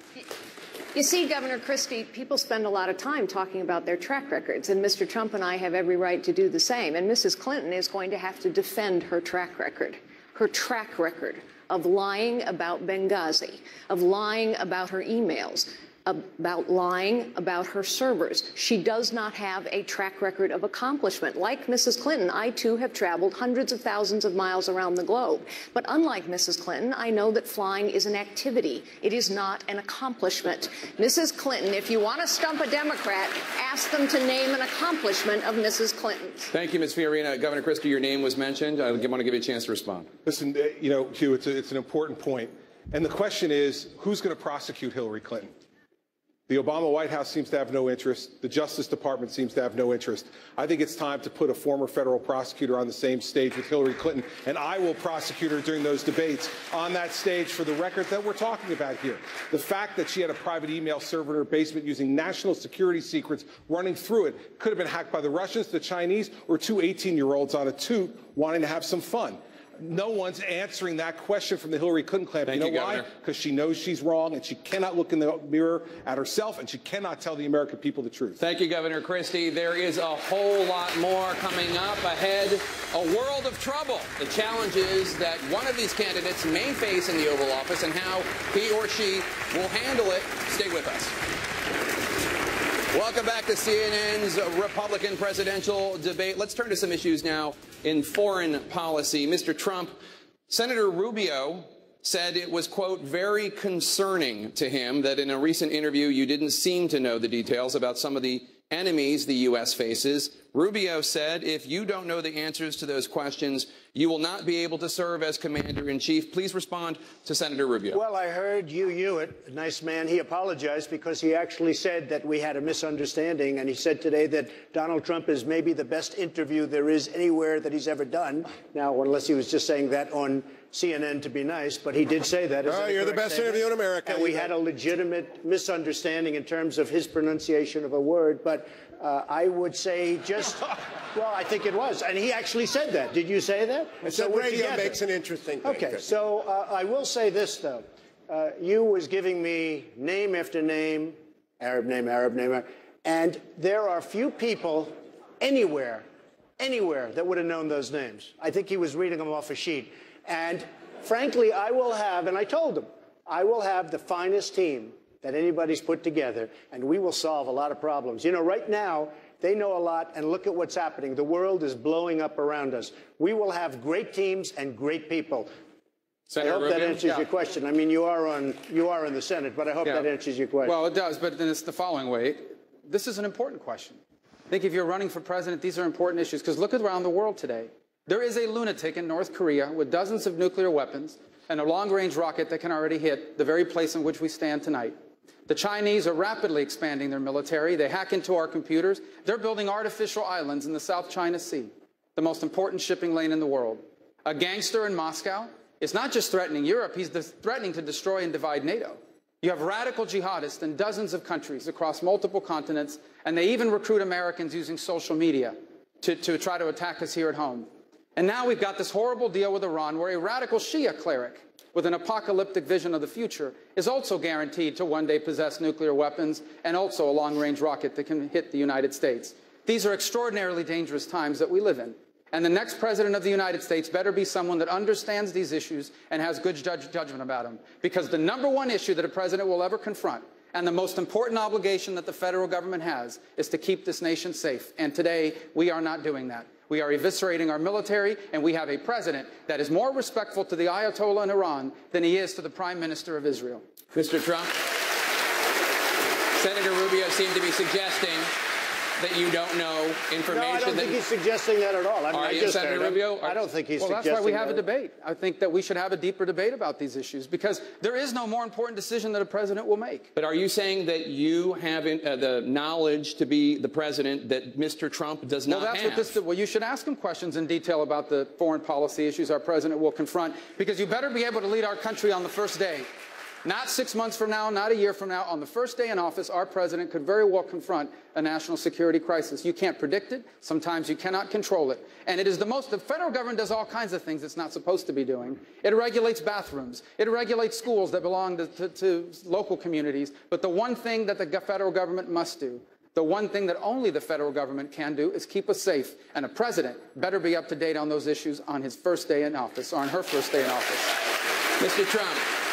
Well, you have to understand, I am not sitting in the United States Senate with, by the way, the worst voting record there is today, #1. I am not sitting in the United States Senate. I'm a businessman doing business transactions. Okay. I am doing business transactions. I will know more about this. And as you said, that was very acceptable. And when you listen to that whole interview, it was a great interview. You said it. I didn't. Yeah. Well, now I did. But I will listen. Just 1 second. But he addressed just 1 second. I never get addressed, and when I do, I'm going to jump in. I will know more about the problems of this world by the time I sit. And you look at what's going on in this world right now by people that supposedly know this world is a mess. Senator Rubio, he did invoke your absentee record in the Senate. I'm proud to serve in the United States Senate. You know, when I ran 5 years ago, the entire leadership of my party in Washington lined up against me. But I'm glad I won, and I'm glad that I ran, because this country's headed in the wrong direction. And if we keep electing the same people, nothing is going to change. And you're right, I have missed some votes, and I'll tell you why, Mr. Trump. Because in my years in the Senate, I figured out very quickly that the political establishment in Washington, D.C., in both political parties, is completely out of touch with the lives of our people.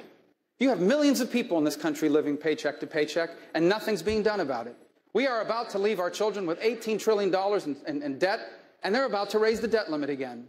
We have a world that grows increasingly dangerous, and we are eviscerating our military spending and signing deals with Iran. And if this thing continues, we are going to be the first Americans to leave our children worse off than ourselves. That's why I'm missing votes, because I am leaving the Senate. I'm not running for re-election, and I'm running for president, because I know this. Unless we have the right president, we cannot make America fulfill its potential. But with the right person in office, the 21st century can be the greatest era that our nation has ever known. Thank you, Senator Rubio. I want to turn now to Hugh Hewitt. Thank you, Jake. I've done a lot of great interviews with all of you, but Governor Bush, I talked to you in February about the biggest elephant in a room full of elephants, which is your last name. And you told me that you would not be burdened either by your brother or your father's legacy in the Middle East. And then a week later, you rolled out your list of foreign policy advisors, and it was a lot of the band getting back together again. So on behalf of the military that is watching, okay, the active duty military that are at the end of the spear, what kind of a commander-in-chief is Jeb Bush going to be, and who are the advisors that are new to your team? Well, first of all, Hugh, if you're looking at Republican advisors, you have to go to the last two administrations that happen to be 41 and 43. So just by definition, if you're, and many of the people here that are seeking advice from the foreign policy experts in the Republican side, they served in my dad's administration, my brother's administration. Of course that's the case. But I'm my own man. I'm going to create a strategy that's based on the simple fact that the United States needs to lead the world. The first thing that we need to do is to stop the craziness of the sequester, rebuild our military so that we don't deploy people over and over again without the necessary equipment to keep them safe, to send a signal to the world that we're serious. If we're going to lead the world, then we need to have the strongest military possible. We need to rebuild our counterintelligence and intelligence capabilities. We need to focus on the fact that the next president's going to start in 2017, not in 1990, 30 years ago, or when my brother started. The world is dramatically different. And I believe that we need to restore America's presence and leadership in the world. Name a country where our relationship is better today than it was the day that Barack Obama got elected president.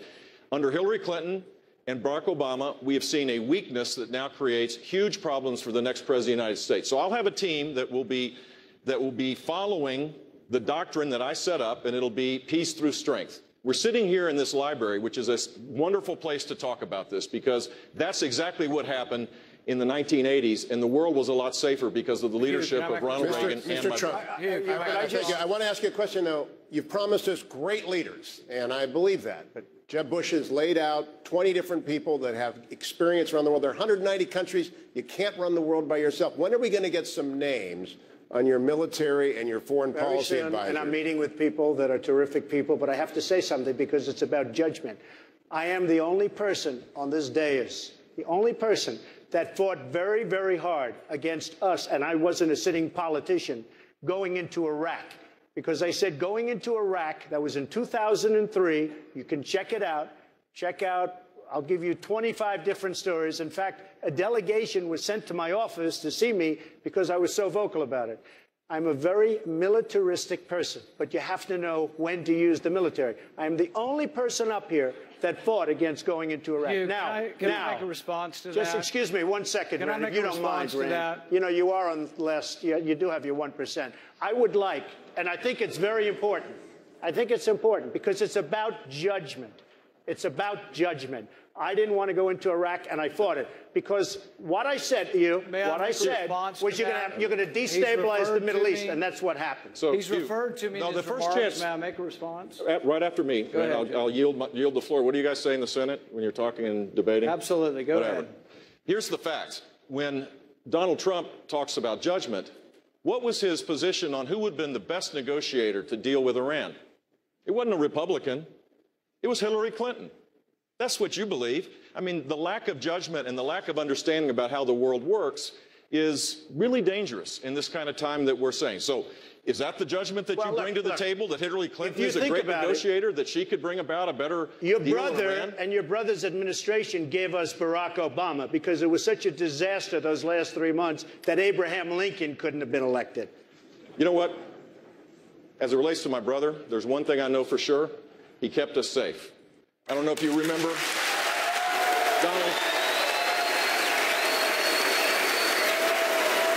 you remember the rubble? You remember the firefighter with his arms around it? He sent a clear signal that the United States would be strong and fight Islamic terrorism, and he did keep us safe. I don't know, you feel safe right now? I don't feel so safe. And that's because of Barack Obama. That's because of Barack Obama. We've had a president who called ISIS the JB Squad, Yemen a success story, Iran a place we can do business with. It's not because of George W. Bush. It's because of Barack Obama. But here on that point, though, whether we're talking about national security, foreign policy, or we're talking about domestic policy, or the collapse of the economy, the key issue here is talking about leadership. Now, there's a lot of great people up here, and you've heard a lot of great ideas out there. But I would ask the American people, look at who's been tested. When there were 100,000 protesters in my capital, I didn't back down. When they issued death threats against me and threats against my family, I didn't back down. When they tried to recall me, I didn't back down. And when they made me one of their #1 targets last year, I didn't back down. Give me the chance to be your president. Thank you, Governor. I won't back down on any of these issues. Senator Paul. The remark was made that there hadn't been anyone else on the podium opposed to the Iraq War. I've made my career as being an opponent of the Iraq War. I was opposed to the Syrian war. I was opposed to arming people who are our enemies. Iran is now stronger because Hussein is gone. Hussein was the great bulwark and counterbalance to the Iranians. So when we complain about the Iranians, you need to remember that the Iraq War made it worse. Originally, Governor Bush was asked, was the Iraq War a mistake? And he said, no, we'd do it again. We have to learn sometimes the interventions backfire. The Iraq War backfired and did not help us. We're still paying the repercussions of a bad decision. We have to make the decision now in Syria. Should we topple Assad? Many up here wanted to topple Assad, and it's like I said no, because if you do, ISIS will now be in charge. Senator Paul. I understand that Governor Bush's name has been invoked, and then we can go to you, Senator Rubio. Here's the lessons of history. When we pull back, voids are created. We left Iraq. We should have had a forces agreement to stay there with a small force. And instead of that, we politically and militarily pulled back, and now we have the creation of ISIS. 36 days ago, in this very library, I gave a speech with a comprehensive strategy how to take out ISIS. And it requires American leadership and engagement. We don't have to be the world's policeman, but we certainly have to be the world's leader. We need to make sure that the world knows that we're serious, that we're engaged, that we're not going to pull back, that our word matters. And if we do that, we can create a force that will take out ISIS both in Iraq and in Syria, which will take a lot longer time now because of what President Obama's done by pulling back. I want to go even deeper, and I want to go even deeper in that direction, because I think the belief that somehow by retreating America makes the world safer has been disproven every single time it's ever been tried. Syria is a perfect example of it. The uprising in Syria was not started by the United States. It was started by the Syrian people. And I warned at the time, this was 3.5 years ago, I openly and repeatedly warned that if we did not find moderate elements on the ground that we could equip and arm, that void would be filled by radical jihadists. Well, the president didn't listen. The administration didn't follow through. And that's exactly what happened. That is why ISIS grew. That is why ISIS then came over the border from Syria and back into Iraq. What is happening in that region is the direct consequence of the inability to lead and of disengagement. And the more we disengage, the more airplanes from Moscow you're going to see flying out of Damascus and out of Syria. Thank you, as Senator. you asked earlier today. Dr. Carson. I haven't had an opportunity to weigh in on foreign policy, and I just want to mention that when the issue occurred in 2003, I suggested to President Bush that he not go to war. Okay, so I just want that on the record. And, you know, a lot of people are very much against us getting involved right now with global jihadism. And they refer back to our invasion of Iraq, and they seem to think that that was what caused it. What caused it was withdrawing from there and creating a vacuum, which allowed this terrible situation to occur. But it's very different from what's going on today.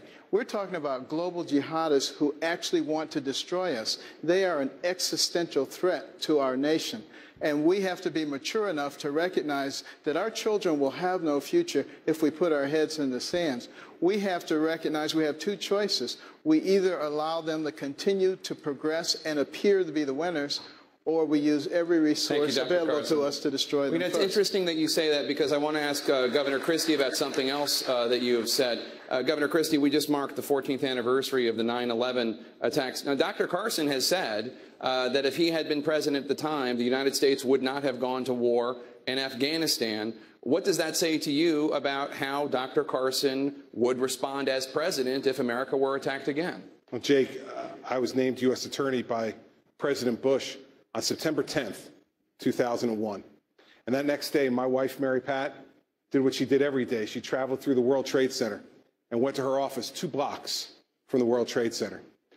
And after those planes hit for 5.5 hours, after that, I couldn't reach her, didn't know whether she was dead or alive, and we had 3 children at that time, 8, 5, and 1. And I had to confront what so many thousands of others in my region had to confront. The idea that I might become a single parent, the idea that my life and my children's life might be changed forever. We lost friends that day. We went to the funerals. And I will tell you that what those people wanted and what they deserved was for America to answer back against what had been done to them. And I support what President Bush did at that time, going into Afghanistan, hunting al-Qaeda and its leaders, getting its sanctuary out of place, and making it as difficult around the world for them to move people and money. And then he went to prosecutors like us, and he said, never again. Don't prosecute these people after the crime is committed. Intervene before the crime happens.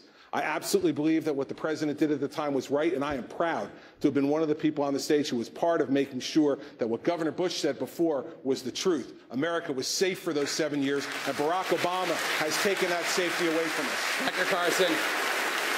Well,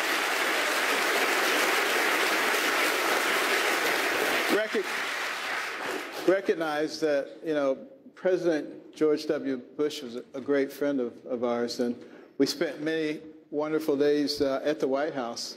I haven't been there in the last 7 years. I'd probably have to have a food tester. But at any rate, you know, I didn't suggest that nothing be done. What I suggested to President Bush is to be Kennedy-esque in the sense that when the Russians got ahead of us in the space race, what we did is use the bully pulpit to galvanize everybody business, industry, academia behind a national goal to put a man on the moon and bring him back safely. I said, you can do the same kind of thing. Declare that within 5 to 10 years we will become petroleum independent. The moderate Arab states would have been so concerned about that, they would have turned over Osama bin Laden and anybody else you wanted on a silver platter within 2 weeks. There are smart ways to do things, and there are muscular ways to do things, and sometimes you have to look at both of those to come up with the right solution. Jake, I don't want to say this, Jake, is that while that may have been a fine idea that Dr. Carson had, these people were out to kill us. I stood in that region with my family, and every time a plane went overhead in the weeks after that, people's heads jerked to the sky because they thought it was happening again. You do not need to go through subtle diplomacy at that point. That can be handled later on. What you need is a strong American leader who will take the steps that are necessary to protect our nation. That's what I would do as commander-in-chief in this circumstance, and that's what President George W. Bush did in 2001. Dr. Carson. I have no argument with having a strong leader and to be aggressive where aggression is needed. But it's not needed in every circumstance.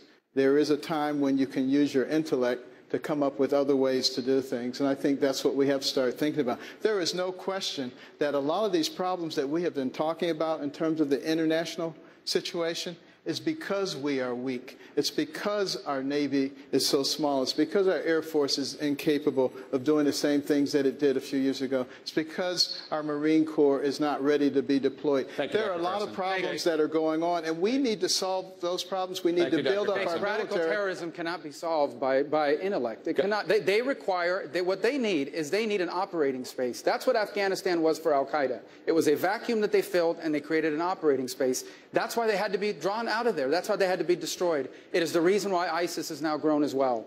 We allowed a vacuum to emerge in Syria. They used it as an operating space to grow. And today, they're not just in Iraq and Syria anymore. They're now in Libya conducting operations in the Sinai. They're now in Afghanistan trying to supplant the Taliban as the most powerful radical jihadist group on the ground there as well. You cannot allow radical jihadists to have an operating safe haven anywhere in the world. Governor Huckabee. Just today, there was a new report that 50 different intelligence analysts have said that what they sent up the ladder was doctored by senior officials so that they could give some happy talk to the situation that we face. I love the idea of a good intellectual capacity to deal with our enemies, but the fact is, if you don't have good intelligence that's reliable and that's honest, you're not going to have good intelligence, and you cannot make good decisions. The next president is primarily elected not just to know things, but to know what to do with the things that he knows. And the most dangerous person in any room is the person who doesn't know what he doesn't know. Thank you, Governor. The reason Barack Obama has been dangerous to this country, and we'd better elect someone who has had some executive experience, is because we cannot afford another 8 years having a person in the office who doesn't know what he does not know. Thank you, Governor. I want to turn to ISIS. Governor Walker.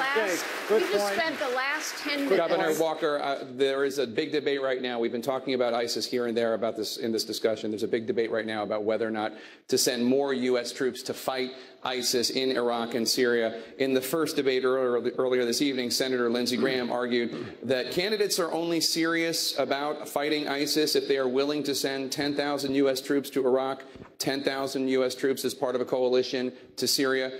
Governor Walker, you just told me a few days ago that the 3,000 U.S. troops there right now are enough as long as the rules of engagement are changed. What do you know that Senator Graham doesn't know? No, to be clear, what I said the other day was that we need to lift the political restrictions that are already in play. Barack Obama's administration has put political restrictions on the military personnel already in Iraq. We need to lift those, and then we need to listen to our military experts, not the political forces in the White House, but our military experts about how many more we send in. And we certainly shouldn't have a commander-in-chief who sends a message to our adversaries as to how far we're going to go and how far we're willing to fight. So I'm not putting a troop number on. What I'm saying is lift the political restrictions. When you do that, you empower our military personnel already there to work with the Kurd and the Sunni allies to reclaim the territory taken by ISIS, and to do so in a way that allows that ISIS doesn't go back in Syria, as we were just talking about here. That is the fundamental problem going forward. We have a president and Hillary Clinton, who was a part of this, by the way, who has made political decisions for our men and women in uniform. I want the men and women at home to know, if I am commander-in-chief, I will only send you into harm's way when our national security is at risk. And if we do, you know you'll have our full support, the support of the American people, and you'll have a clear path for victory. Thank you, Governor. Senator Paul, I want to go to you because you have said that the boots on the ground to fight ISIS need to be Arab boots. We just learned today that despite the Obama administration spending $500 million to help create those Arab boots, there are only 4 or 5 U.S. trained fighters in Syria fighting ISIS. What does that say to you about the effectiveness of the idea of the boots on the ground need to be Arab boots? If you want boots on the ground and you want them to be our sons and daughters, you got 14 other choices. There will always be a Bush or Clinton for you if you want to go back to war in Iraq. But the thing is, the first war was a mistake, and I'm not sending our sons and our daughters back to Iraq. The war didn't work. We can amplify those who live there. The Kurds deserve to be armed, and I'll arm them. We can use our Air Force to amplify the forces there, but the boots on the ground need to be the people who live there. My goodness, I'm still upset with the Saudi Arabians for everything they do over there. They've funded the arms that went to the jihadists. They're not accepting any of the people, any of the migrants that have been the refugees that are being pushed out of Syria. Saudi Arabia is not accepting one. Why are we always the world's patsies that we have to go over there and fight their wars for them? They need to fight their wars. We need to defend American interests, but it's not in America's national security interest to have another war in Iraq. We're going to turn to some domestic issues now. I want to bring in my colleague, Dana Bash. Can I just make one point on this whole military discussion? I called for boots on the ground many months ago in a coalition with our friends who share our interests. You know, you win a battle with the military. And when we go somewhere, we need to be mobile and lethal. We need to take care of business, and we need to come home. But we face also a bigger war, and you win the bigger war with a battle of ideas. You wonder why young people and educated people, rich people, schooled people have tried to join ISIS. Western civilization, all of us need to wake up to the fact that those murderers and rapists need to be called out, and in Western civilization, we need to make it clear that our faith in the Jewish and Christian principles force us to live a life bigger than ourselves, to be sinners in justice, so that we can battle the radicals, call them out for what they are, and make sure that all of our people feel fulfilled in living in Western civilization. This is a giant battle in the world today. Since everyone has gotten to weigh in on this military issue, I'd like to be able to do the same. We have spent probably 12 minutes talking about the past. Let's talk about the future. We need the strongest military on the face of the planet, and everyone has to know it. And specifically what that means is we need about 50 Army brigades. We need about 36 Marine battalions. We need somewhere between 300 and 350 naval ships. We need to upgrade every leg of the nuclear triad. We need to reform the Department of Defense. We need as well to invest in our military technology. We're going to turn to domestic issues now with we Dana need to Bash. care for our veterans, so 307,000 of them aren't dying waiting for health care. Thank you. Dana Bash. Governor Bush, let's talk about an issue that's very important to Republican voters, and that's the Supreme Court. After Chief Justice John Roberts voted to uphold Obamacare twice, Senator Cruz criticized your brother for appointing John Roberts to the Supreme Court. Looking back on it, did your brother make a mistake? Well, I'm surprised Senator Cruz would say that, since he was a strong supporter of John Roberts at the time. I will talk about what I will do as President of the United States as it relates to appointing Supreme Court justices. We need to make sure that we have justices that with a proven, experienced record of respect for upholding the Constitution.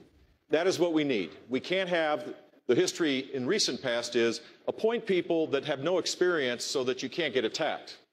And that makes it harder for people to have confidence that they won't veer off on decisions. Is John Roberts one of those people?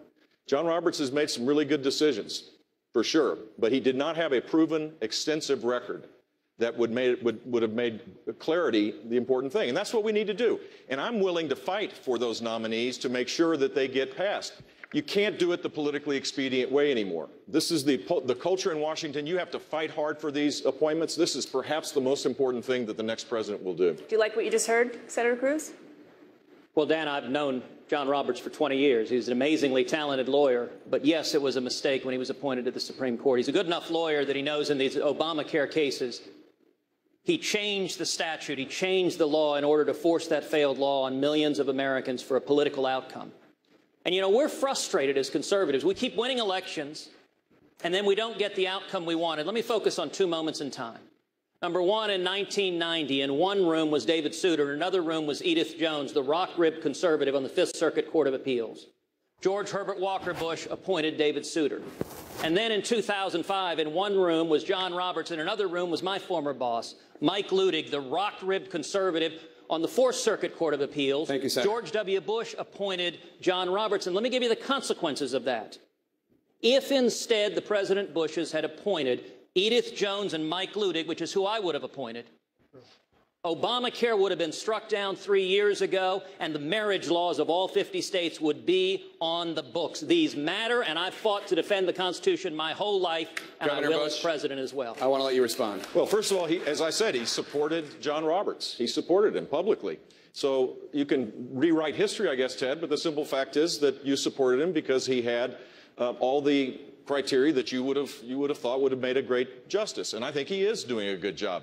But the simple fact is, going forward, what we need to do is to have someone that has a long-standing set of rulings that consistently makes it clear that he is focused exclusively on upholding the Constitution of the United States, that they won't try to use the bench as a means by which to legislate. And that's what we should do. And I hope I'll be working with members of the United States Senate to fight hard for the passage of people that have that kind of qualification. Senator Cruz, 30 seconds. It is true that after George W. Bush nominated John Roberts, I supported his confirmation. That was a mistake, and I regret that. I wouldn't have nominated John Roberts, and indeed, Governor Bush pointed out why. It wasn't that the President Bushes wanted to appoint a liberal to the court. It's that it was the easier choice. Both David Souter and John Roberts, they didn't have a long paper trail. If you'd nominated Edith Jones or Mike Ludig, you would have had a bloody fight, and they weren't willing to spend political capital to put a strong judicial conservative on the court. I have spent my entire life, starting from clerking for Chief Justice William Rehnquist on the United States Supreme Court, one of the most principled jurists. We have an out-of-control court, and I give you my word. If I'm elected president, every single Supreme Court justice will faithfully follow the law and will not act like philosopher kings imposing their liberal policies on millions of Americans who need to be trusted to govern ourselves. Thank you, Senator. Governor Huckabee, I want to bring you in very quickly, if you could. Will you have a litmus test when it comes to appointing Supreme Court nominees? You better believe I will, because I'm tired of liberals always having a litmus test and conservatives are supposed to pretend we don't. Well, let me tell you what mine would be.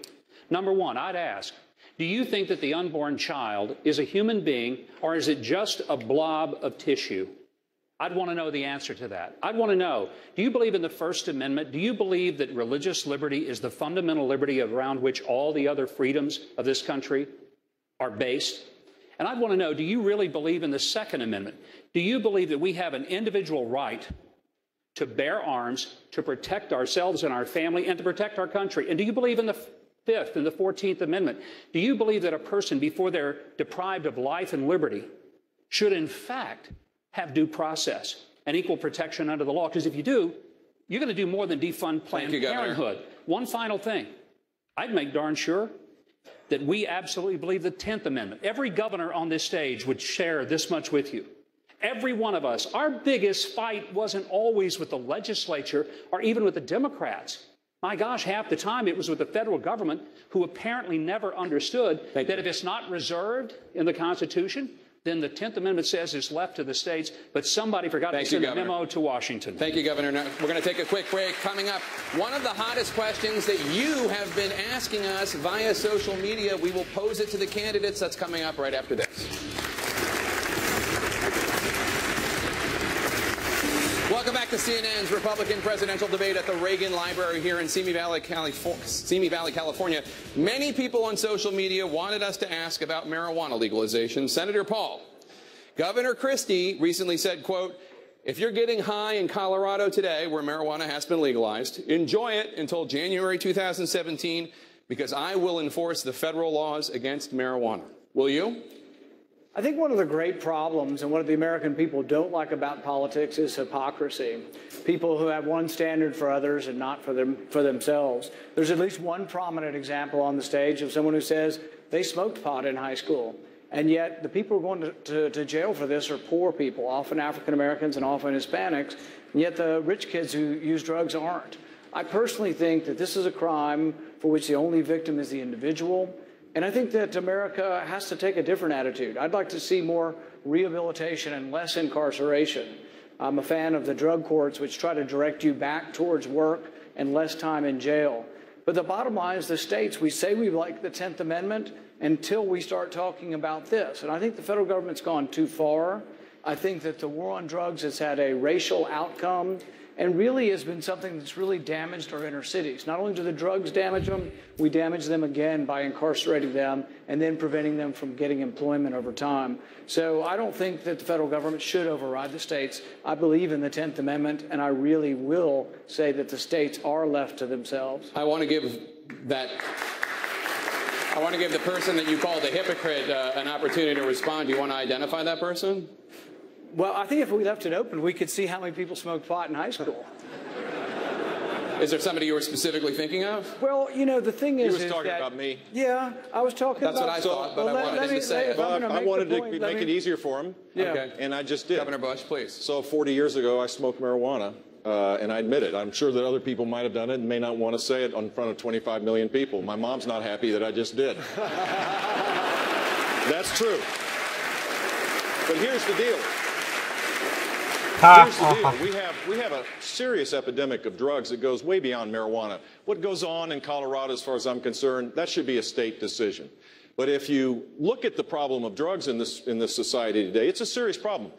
Rand, you know this because you're campaigning in New Hampshire like all of us, and you see the epidemic of heroin, the overdoses of heroin that's taking place. People's families are being torn apart. It is appropriate for the government to play a consistent role to be able to provide more treatment, more prevention. We're the state that has the most drug courts across every circuit. In Florida, there are drug courts to give people a second chance. That's the best way to do this. But let me respond. The thing is that in Florida, Governor Bush campaigned against medical marijuana.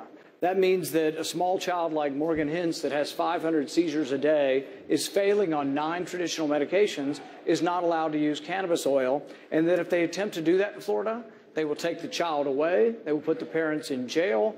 And that's what that means. If you're against allowing people to use medical marijuana, you'll actually put them in jail. Right, and actually, under the current circumstances, kids who had privilege like you do don't go to jail, but the poor kids in our inner cities go to jail. I don't think that's fair, and I think that we need to acknowledge it, and it is hypocritical to still want to put poor people in jail. I don't want to put poor people in jail, Rand. Well, here's the deal. You oppose medical marijuana? No, I did not oppose when the legislature passed the bill to deal with that very issue. That's the way to solve this problem.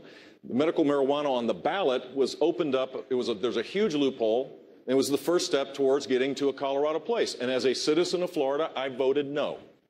But that means you'll put people in jail. I want to go right now. Jake, you brought my issue up. That's true. Go ahead, Christine, please. You know, I enjoyed the interplay. Thank you, gentlemen. I just say this. You know, first off, New Jersey is the first state in the nation that now says if you are a nonviolent, non-dealing drug user, that you don't go to jail for your first offense. You go to mandatory treatment. You see, as Jake, I'm pro-life. And I think you need to be pro-life for more than just the time in the womb. It gets a lot tougher when they get out of the womb. And when they're the 16-year-old drug addict on the floor of the county lockup, that life is just as precious as the life in the womb. And so that's why I'm for rehabilitation, why I think the war on drugs has been a failure. But I'll end with this. That doesn't mean we should be legalizing gateway drugs. And if Senator Paul thinks that the only victim is the person, look at the decrease in productivity. Look at the way people get used and move on to other drugs when they use marijuana as a gateway drug. It's not them that are the only victims. Their families are the victims, too. Their children are the victims, too. And their employers are the victims also. And that's why I'll enforce the federal law, while you can still put an emphasis on rehabilitation, which we've done in New Jersey. Yeah, you may respond, and then I'll bring in you, Ms. Fiorina. Understand what they're saying. If they're going to say we are going to enforce the federal law against what the state law is, they aren't really believing in the 10th Amendment.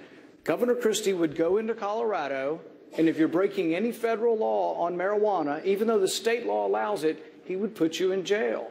If a young mother is trying to give her child cannabis oil for medical marijuana for seizure treatment, he would put her in jail if it violates federal law. I would let Colorado do what the 10th Amendment says. This power, we were never intended to have crime dealing at the federal level. Crime was supposed to be left to the states. Colorado's made their decision, and I don't want the federal government interfering and putting moms in jail who are simply trying to get medicine for their kid. And Senator Paul knows that that's simply not the truth.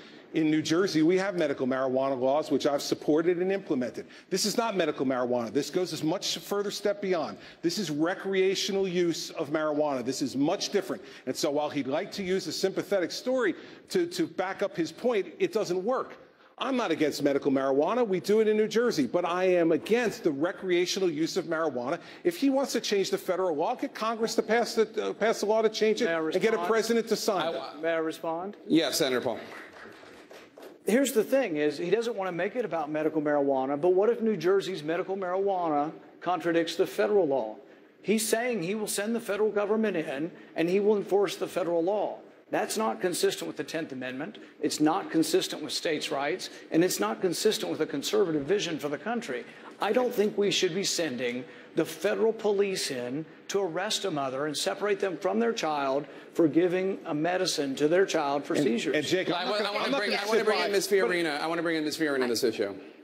I very much hope that I am the only person on this stage who can say this, but I know there are millions of Americans out there who will say the same thing.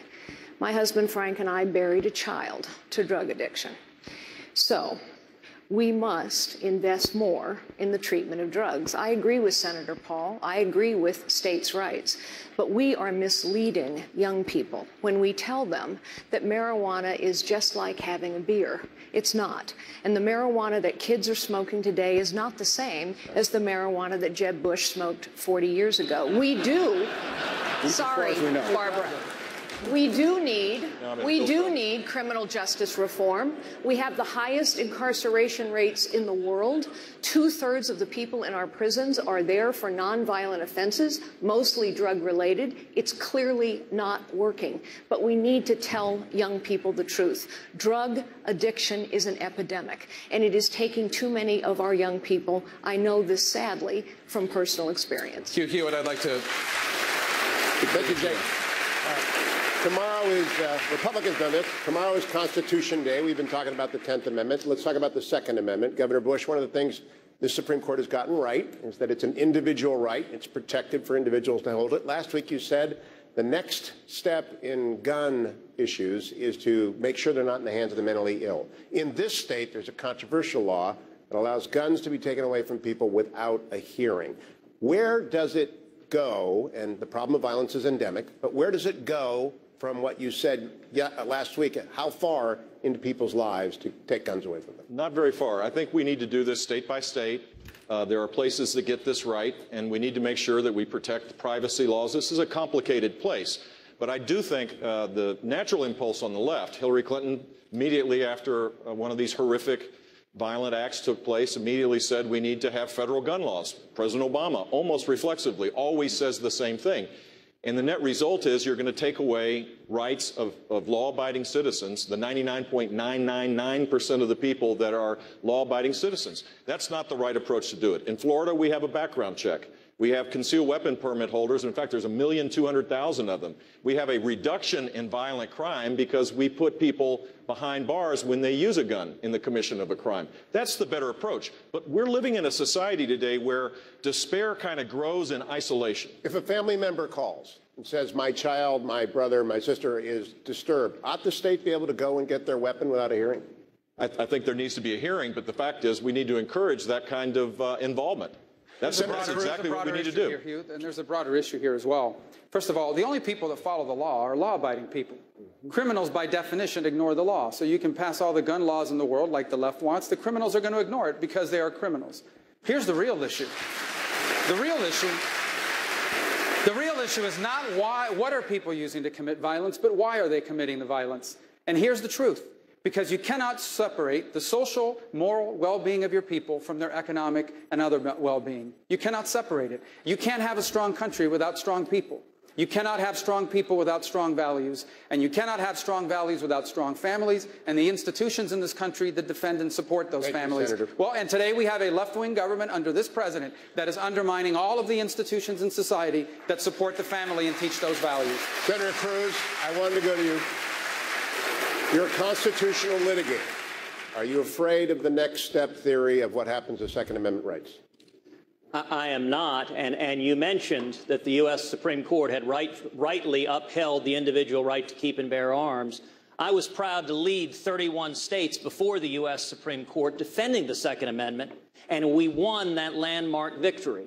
And indeed, just a couple of years ago, when Harry Reid and Barack Obama came after the right to keep and bear arms of millions of Americans, I was proud to lead the fight in the United States Senate to protect our right to keep and bear arms. And for that reason, I was honored to be endorsed by Gun Owners of America as the strongest supporter of the Second Amendment on this stage today, and I will fight every day to defend the Bill of Rights. I'd like to turn to Dana Bash. Mr. Trump, you have said once or twice that you are really rich, and you are by far the richest person on this stage. Chris Christie says billionaires like you, and even people who make and earn far less, should no longer get Social Security, or at least there should be limits based on the income. You think he's wrong? And if so, why? Speaking for myself, I'm okay with it. I think there's a certain truth to it. I know people that, frankly, it has no impact on their life whatsoever. There are many people. I would almost say leave it up to them, but I would be willing to check it off and say I will not get Social Security. What about the country as a policy? As a policy, I would almost leave it up to the people. Don't forget, they pay in, and maybe they do well, and maybe some people want it. But the fact is that there are people that truly don't need it, and there are many people that do need it very, very badly. And I would be willing to write mine off 100%, Dana. So is a voluntary program a way to get the Social Security system solvent again, like that? No, it's not. But with Donald in it, it's a good start. That's really good. No, listen. This is an issue that we've got to talk about, and we haven't talked about yet. 71% of all federal spending is on entitlements and debt service. When John Kennedy was elected president in 1960, it was 26%.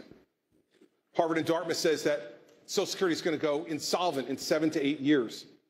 So what I say is very simple. We need to save this program for the good people out there who have paid into the system and need it. And if that means making sure that folks like Donald and many of us on this stage don't get it, that's the right thing to do, because here's what Hillary Clinton's going to want to do. She's going to want to put more money into a system that has already lied to us and stolen from us. This government doesn't need more money to make Social Security solvent. We need to be not paying out benefits to people who don't really need it. We need to protect the people whose Social Security means the difference between heat and rent and food. That's why I put out the proposal, and that's the people I'm trying to protect. Governor Christie's right about Social Security. Thank you, Governor. I'm coming to you right now on a separate issue, sir. We've received a lot of questions from social media about climate change. Senator Rubio, Ronald Reagan's Secretary of State George Shultz reminds us that when Reagan was president, he faced a similar situation to the one that we're facing now.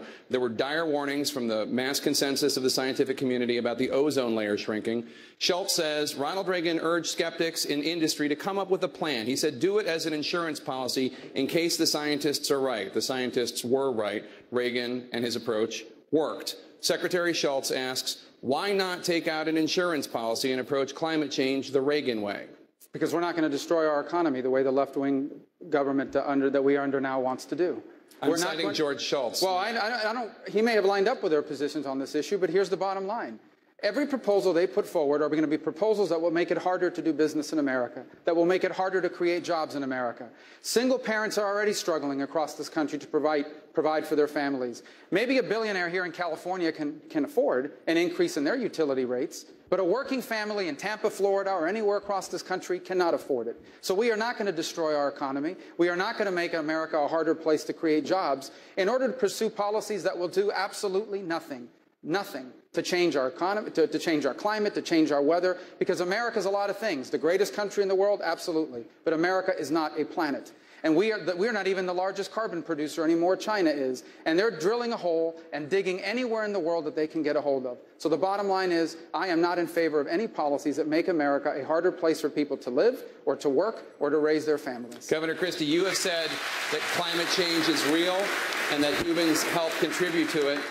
Without getting into the issue of China versus the United States, which I understand you've talked about before, what do you make of skeptics of climate change, such as Senator Rubio? I don't think Senator Rubio is a skeptic of climate change. I think what Senator Rubio said, I agree with.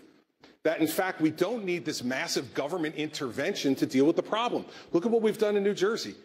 We've already reached our clean air goals for 2020, and when I was governor, I pulled out of the regional cap and trade deal, the only state in the Northeast that did that. And we still reached our goals. Why? Because 53% of our electricity comes from nuclear. We use natural gas. We use solar power. We're the third highest using solar power state. You know why? Because we made all of those things economically feasible. I agree with Marco. We shouldn't be destroying our economy in order to chase some wild left-wing idea that somehow us by ourselves is going to fix the climate. We can contribute to that and be economically sound. We've proven that we could do that in New Jersey. Nuclear needs to be back on the table in a significant way in this country if we want to go after this problem. Just for the record, I was citing Secretary of State George Shultz, Ronald Reagan Secretary of State, who I don't think anybody would call him left-wing. No, listen, everybody makes a mistake every once in a while, Jake, even George Shultz. And if that's truly a representation of what he believes we should be doing, then with all due respect to the former Secretary of State, I disagree with him. Jake, you mentioned me and called me a denier. Let me say, climate change... I called you a skeptic. Okay, a skeptic. You know, you can measure the climate. You can measure it. That's not the issue we're discussing. Here's what I'm skeptical of. I'm skeptical of the decisions that the left wants us to make.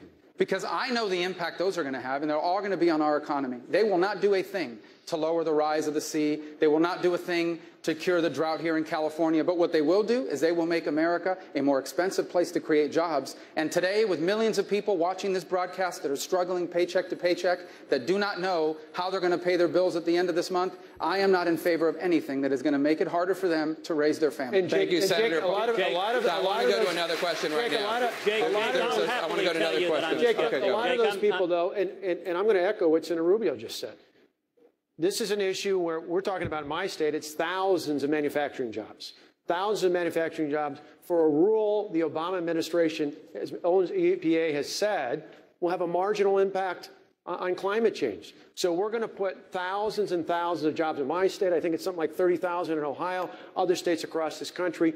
We're going to put people, manufacturing jobs, the kind of jobs that are far greater than minimum wage. This administration is willing to put at risk for something its own EPA says is marginal. Thank you, Governor. Thank you, Governor. I'm turning to another issue right now. I'm turning to another issue right now, Senator Cruz. Well, I think we've heard from several this evening. A backlash against vaccines was blamed for a measles outbreak here in California.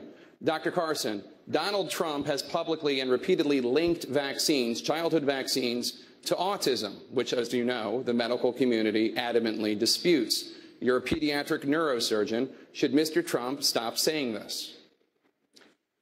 Well, let me put it this way.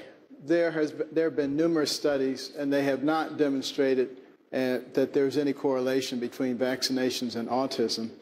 This was something that was spread widely 15 or 20 years ago, and it has not been adequately, revealed to the public what's actually going on. Vaccines are very important, certain ones, the ones that would prevent death or crippling. There are others, a multitude of vaccines, which probably don't fit in that category, and there should be some discretion in those cases. But, a lot of this is pushed by big government. And I think that's one of the things that people so vehemently want to get rid of big government. We have 4.1 million federal employees, 650 federal agencies and departments. That's why they have to take so much of our taxes. Should he stop saying it? Should he stop saying the vaccines cause autism? Well, I've just explained it to him. He can read about it if he wants to. I think he's an intelligent man and will make the correct decision after getting the real facts. Mr. Trump, as president, I'd like to respond. Going right to you. I'd like to Mr. respond. Trump, as president, you would be in charge of the Centers for Disease Control and the National Institutes of Health, both of which say you are wrong. How would you handle this as president? Autism has become an epidemic. 25 years ago, 35 years ago, you look at the statistics, not even close. It has gotten totally out of control. I am totally in favor of vaccines, but I want smaller doses over a longer period of time. Because you take a baby in, and I've seen it, and I had my children taken care of over a long period of time, over a 2 or 3 year period of time, same exact amount. But you take this little beautiful baby and you pump, I mean, it looks just like it's meant for a horse, not for a child. And we've had so many instances, people that work for me just the other day, 2 years old, 2.5 years old, a child, a beautiful child, went to have the vaccine and came back and a week later got a tremendous fever, got very, very sick, now is autistic. I only say it's not, I'm in favor of vaccines. Do them over a longer period of time, same amount. Thank you. Just in little sections. Dr. Carson. And I think you're going to see a big impact on autism. Dr. Carson, you just heard his medical take. He's an okay doctor. Okay.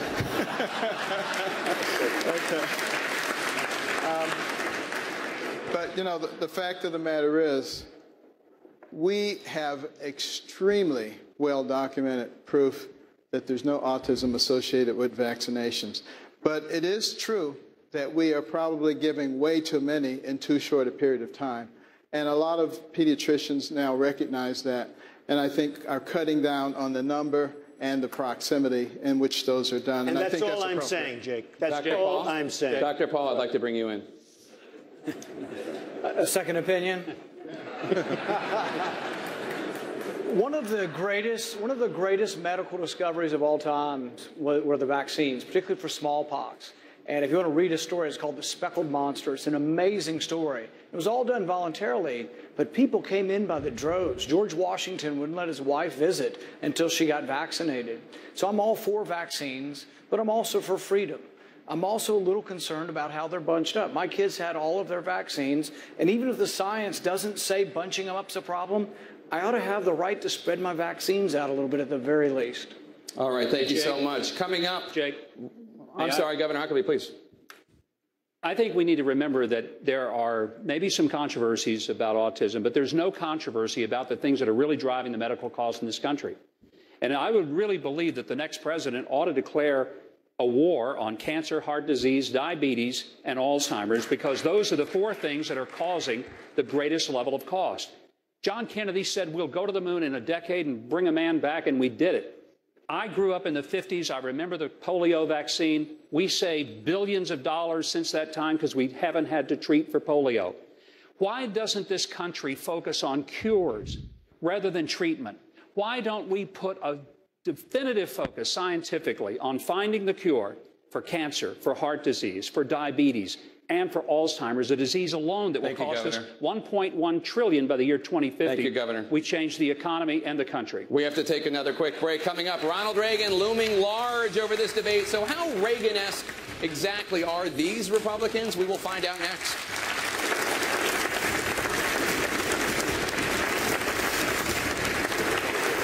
Welcome back to CNN's Republican presidential debate at the Reagan Library in Simi Valley, California. We have a few last questions for you, 2 of them a little lighthearted, the other one more serious. We'll start with one of the more light questions. Senator Paul, I'm going to start with you, and we're just going to go down the line. Earlier this year, the Treasury Department announced that a woman will appear on the $10 bill. What woman would you like to see on the $10 bill? Ooh, that's a tough one. You know, I'm big on that we were, and I love what Carly said about women's suffrage. I think Susan B. Anthony might be a good choice. Governor Huckabee. That's an easy one. I'd put my wife on there. I've been married to her 41 years. She's fought cancer and lived through it. She's raised 3 kids, 5 great-grandkids, and she's put up with me. I mean, who else could possibly be on that money other than my wife? And then that way she could spend her own money to her face. Senator Paul? No, Senator Rubio? I'm sorry, Senator Rubio? Sorry. I know we all look alike, right? Just the senators. The Rosa Parks, an everyday American that changed the course of history. Senator Cruz. Well, I wouldn't change the $10 bill. I'd change the 20. I'd take Jackson off, and I'd leave Alexander Hamilton right where he is as one of our founding fathers. And I very much agree with Marco that it should be Rosa Parks. She was a principled pioneer that helped change this country, helped remedy racial injustice, and that would be an honor that would be entirely appropriate. Dr. Carson. I'd put my mother on there. You know, she was one of 24 children, got married at age 13, had only a third-grade education, had to raise 2 sons by herself, refused to be a victim, wouldn't let us be victims, and has been an inspiration for many people. Mr. Trump. Well, because she's been sitting for 3 hours, I think my daughter Ivanka, who's right here. Other than that, we'll go with Rosa Parks. I like that. Governor Bush. I would go with Ronald Reagan's partner, Margaret Thatcher. Probably illegal, but what the heck, since it's not going to happen. A strong leader is what we need in the White House, and she certainly was a strong leader that restored the United Kingdom to greatness. Governor Walker. First of all, I got to say to Carson Huckabee, thanks a lot for making the rest of us look like chumps up here. But I'd put Clara Barton. I once worked for the American Red Cross. She was a great founder of the Red Cross. Ms. Fiorina. I wouldn't change the $10 bill or the $20 bill. I think, honestly, it's a gesture. I don't think it helps to change our history. What I would think is that we ought to recognize that women are not a special interest group. Women are the majority of this nation. We are half the potential of this nation, and this nation will be better off when every woman has the opportunity to live the life she chooses.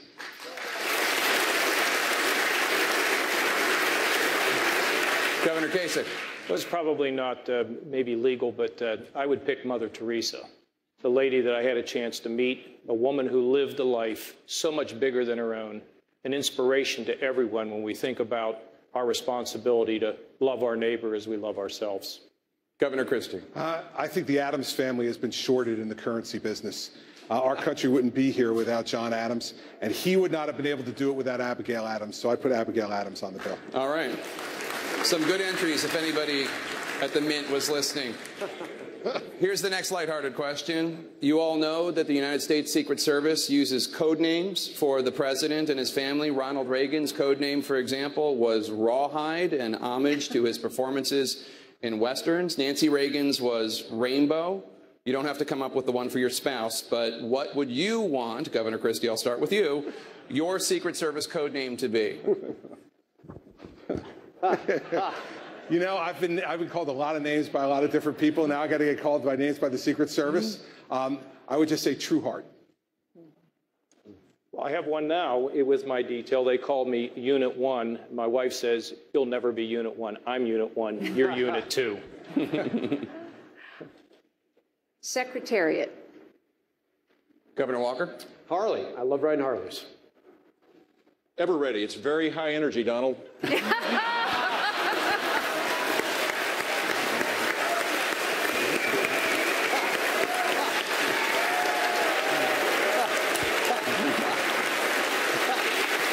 Mr. Trump? Humble. That's a good one. Dr. Carson? One nation. Senator Cruz? You know, as a Cuban, I might go with Cohiba. And I'll tell you, I'd go for Heidi, Angel, because she is my angel. Senator Rubio? Well, there's some people in Florida upset at me over a joke I made about Florida State, but what the heck? I want my code name to be Gator. Governor Huckabee? I'd go with Duck Hunter. Senator Paul? Justice never sleeps. That's a mouthful, but okay. Okay, here's the more serious question. Ronald Reagan, the 40th president, used the plane behind you to accomplish a great many things. Perhaps most notably, to challenge Mikhail Gorbachev to tear down the wall, and then ultimately to make peace with the USSR. How will the world look different once your Air Force One is parked in the hangar of your presidential library? Senator Paul. You know, I met Ronald Reagan as a teenager, and my family were big supporters of him when he ran against Gerald Ford. It was a big deal because he was the grassroots running against the establishment. And I'll never forget that, and how we stood up and said, you know what, this is something new that our country needs and our party needs. If I were president, I would try to be one who says, you know what, I'm a Reagan conservative. I'm someone who believes in peace through strength, and I would try to lead the country in that way, knowing that our goal is peace and that war is the last resort, not the first resort, and that when we go to war in a constitutional way, which means that we have to vote on it, that war is initiated by Congress, not by the president, and that we go to war reluctantly. But then when we go to war, we don't fight with one arm tied behind our back. We fight all out to win, but then we come home.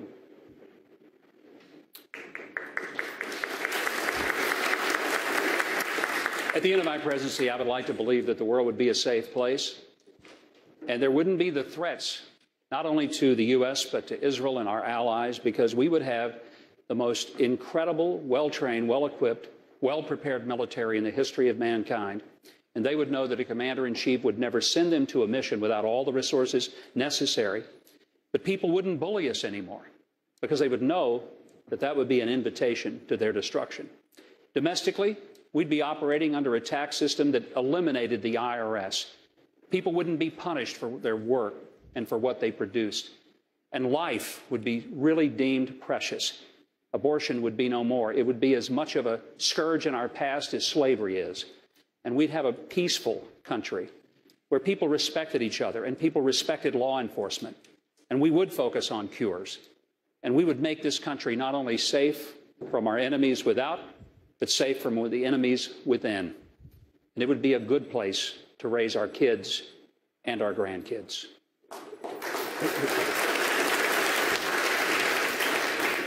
One of the things that made Ronald Reagan a great president is that he understood that America was a unique nation, unlike any other that had existed throughout human history. He knew it was founded on universal principles that were powerful: the dignity of all people, human rights, the rights of all to live in freedom and liberty and to choose their own path in life. He just didn't believe it. He acted on it. That's why bringing down communism was so important to him.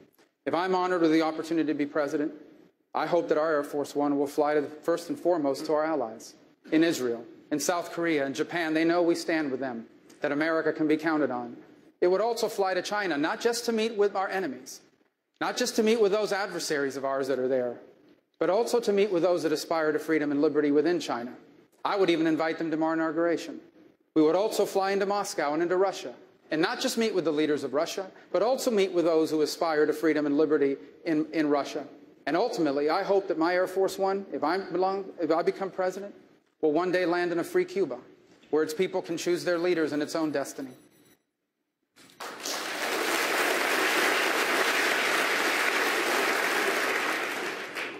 Ronald Reagan believed in America. If I'm elected president, our friends and allies across the globe will know that we stand with them. The bust of Winston Churchill will be back in the Oval Office, and the American embassy in Israel will be in Jerusalem. Enemies across this world will know the United States is not to be trifled with. ISIS will be defeated. We will have a president willing to utter the words radical Islamic terrorism, and the Ayatollah Khamenei will understand that he will never, ever, ever acquire nuclear weapons. Here at home, we'll reignite the promise of America. Young people coming out of school with student loans up to their eyeballs will find, instead of no jobs, 2, 3, 4, 5 job opportunities. How will that happen? Through tax reform. We'll pass a simple flat tax and abolish the IRS. And through regulatory reform, we will repeal every word of Obamacare. You want to know what I'll do as president? It's real simple. We'll kill the terrorists, we'll repeal Obamacare, and we will defend the Constitution, every single word of it.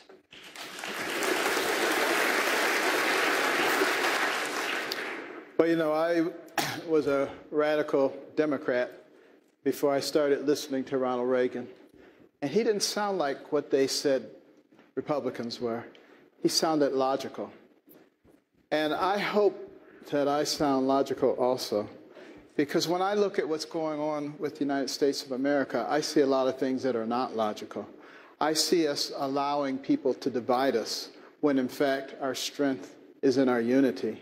I see people exercising the most irresponsible fiscal habits that anyone could possibly do and hiding it from the American people so that the majority of people have no idea what our financial situation is. So when someone comes along and says, free college, free phones, free this and that and the other, they say, wow, that's nice, having no idea that they're destabilizing our position. And I think also that Ronald Reagan was a master at understanding that a pinnacle nation has to be a nation that leads. If we learn to lead in the Middle East right now, a coalition will form behind us, but they will never do it if we just sit there and talk about it.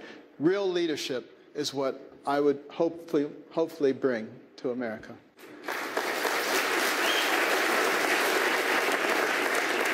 If I become president, we will do something really special. We will make this country greater than ever before.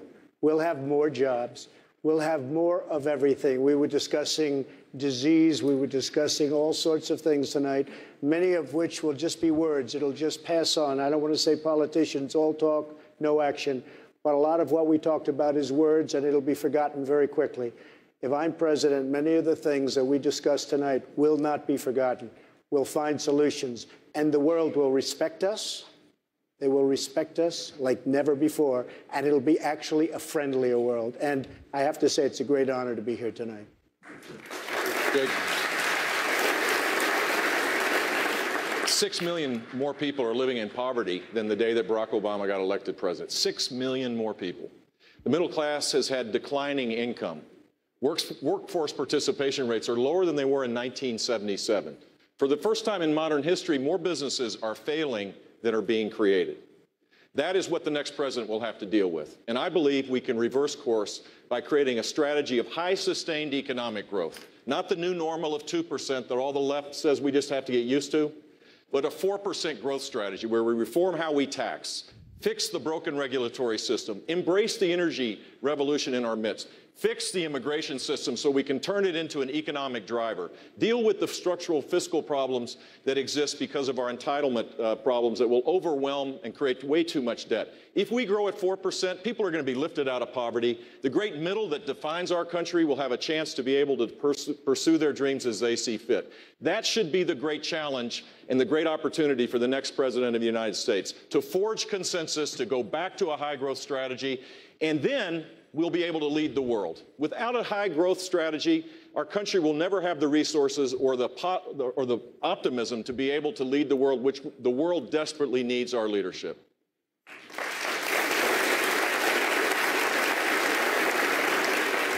Well, I turned 13 years old 2 days before Ronald Reagan was first elected. A lot of people forget this, but just a few days before that election, 1980, he was behind in the polls. And I think what changed things was people in America realized they didn't want to hear what was bad about America. They wanted to know how it was going to be better. Ronald Reagan wasn't just a conservative Republican. He was an eternal optimist in the American people. And I am too. So here's what I think will make America better. We need to live in a world where our children are free from the threats of radical Islamic terrorism. We need to live in America where we have an economy where everyone can live their piece of the American dream, no matter what that dream is. And we need to live in an America where we have a federal government that's not too big, that's not too big to fail, but ultimately small enough to succeed, where we send powers back to the states and back to the people. That's what I did in Wisconsin. When we took on the big government union bosses, the big government special interests, many of whom came in from Washington to spend millions of dollars to try and take me out because we stood up to them. We didn't back down in any of those instances. If you give me the chance as your next president, I won't back down any day, any way, anyhow. I'll fight and win for you and your families every single day I'm in office.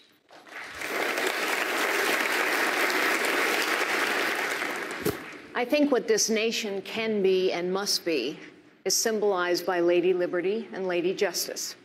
Lady Liberty stands tall and strong. She is clear-eyed and resolute. She doesn't shield her eyes from the realities of the world, but she faces outward into the world nevertheless, as we always must.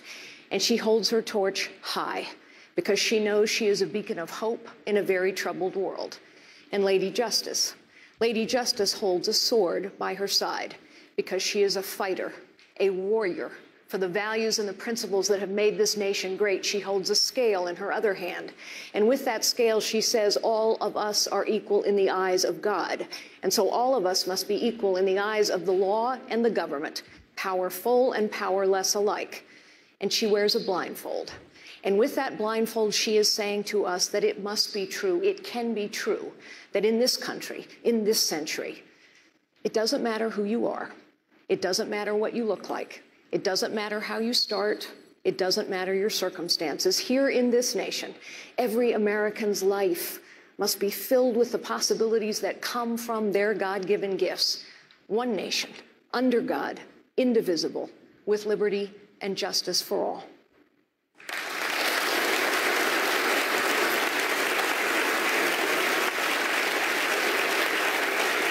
Well, as president, I will make this a nation that will solve problems. And how? By having the elected officials and the leaders realize they're Americans before they're Republicans or Democrats. I did it in Washington, and I've done it in Ohio by having the elected officials realize that they're Ohioans before anything else. Secondly, I will rebuild the relationships and show the respect to our allies around the world. We have no choice but to do that. We will be stronger when we are unified, and we'll fight for freedom and for human rights. And finally, maybe a little bit of what Carly said. The people that are out there listening, America was never great because we ran America from the top down. America is great because we've run America from the bottom up, where we all live in the neighborhoods. One more time in America, we need to revive the concept of citizenship, where everybody's actions make a huge difference in changing the world. We have a Holocaust memorial on our State House grounds, and there is one line on there that stands out all the time. If you've saved one life, you've changed the world. We need to adopt that as citizens and rebuild and re-inspire our country. Thank you.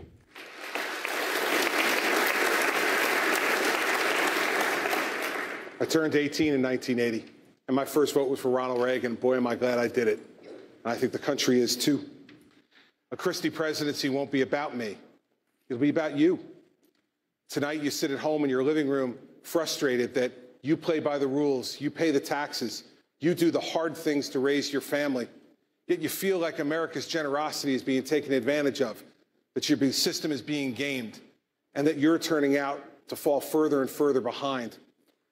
Our presidency will be about ending that, about enforcing the law, level the playing field for everybody, and once again reward those folks who play by the rules and think that justice means more than just a word, but it means a way of life. And I will tell you this, around the world, I will not shake hands with, I will not meet with, and I will not agree to anything with a country that says death to us and death to Israel and holds our hostages while we sign agreements with them. It'll be an America that'll be strong and resolute and will once again be able to stick out its chest and say, we truly are the greatest nation in the world because we live our lives that way each and every day.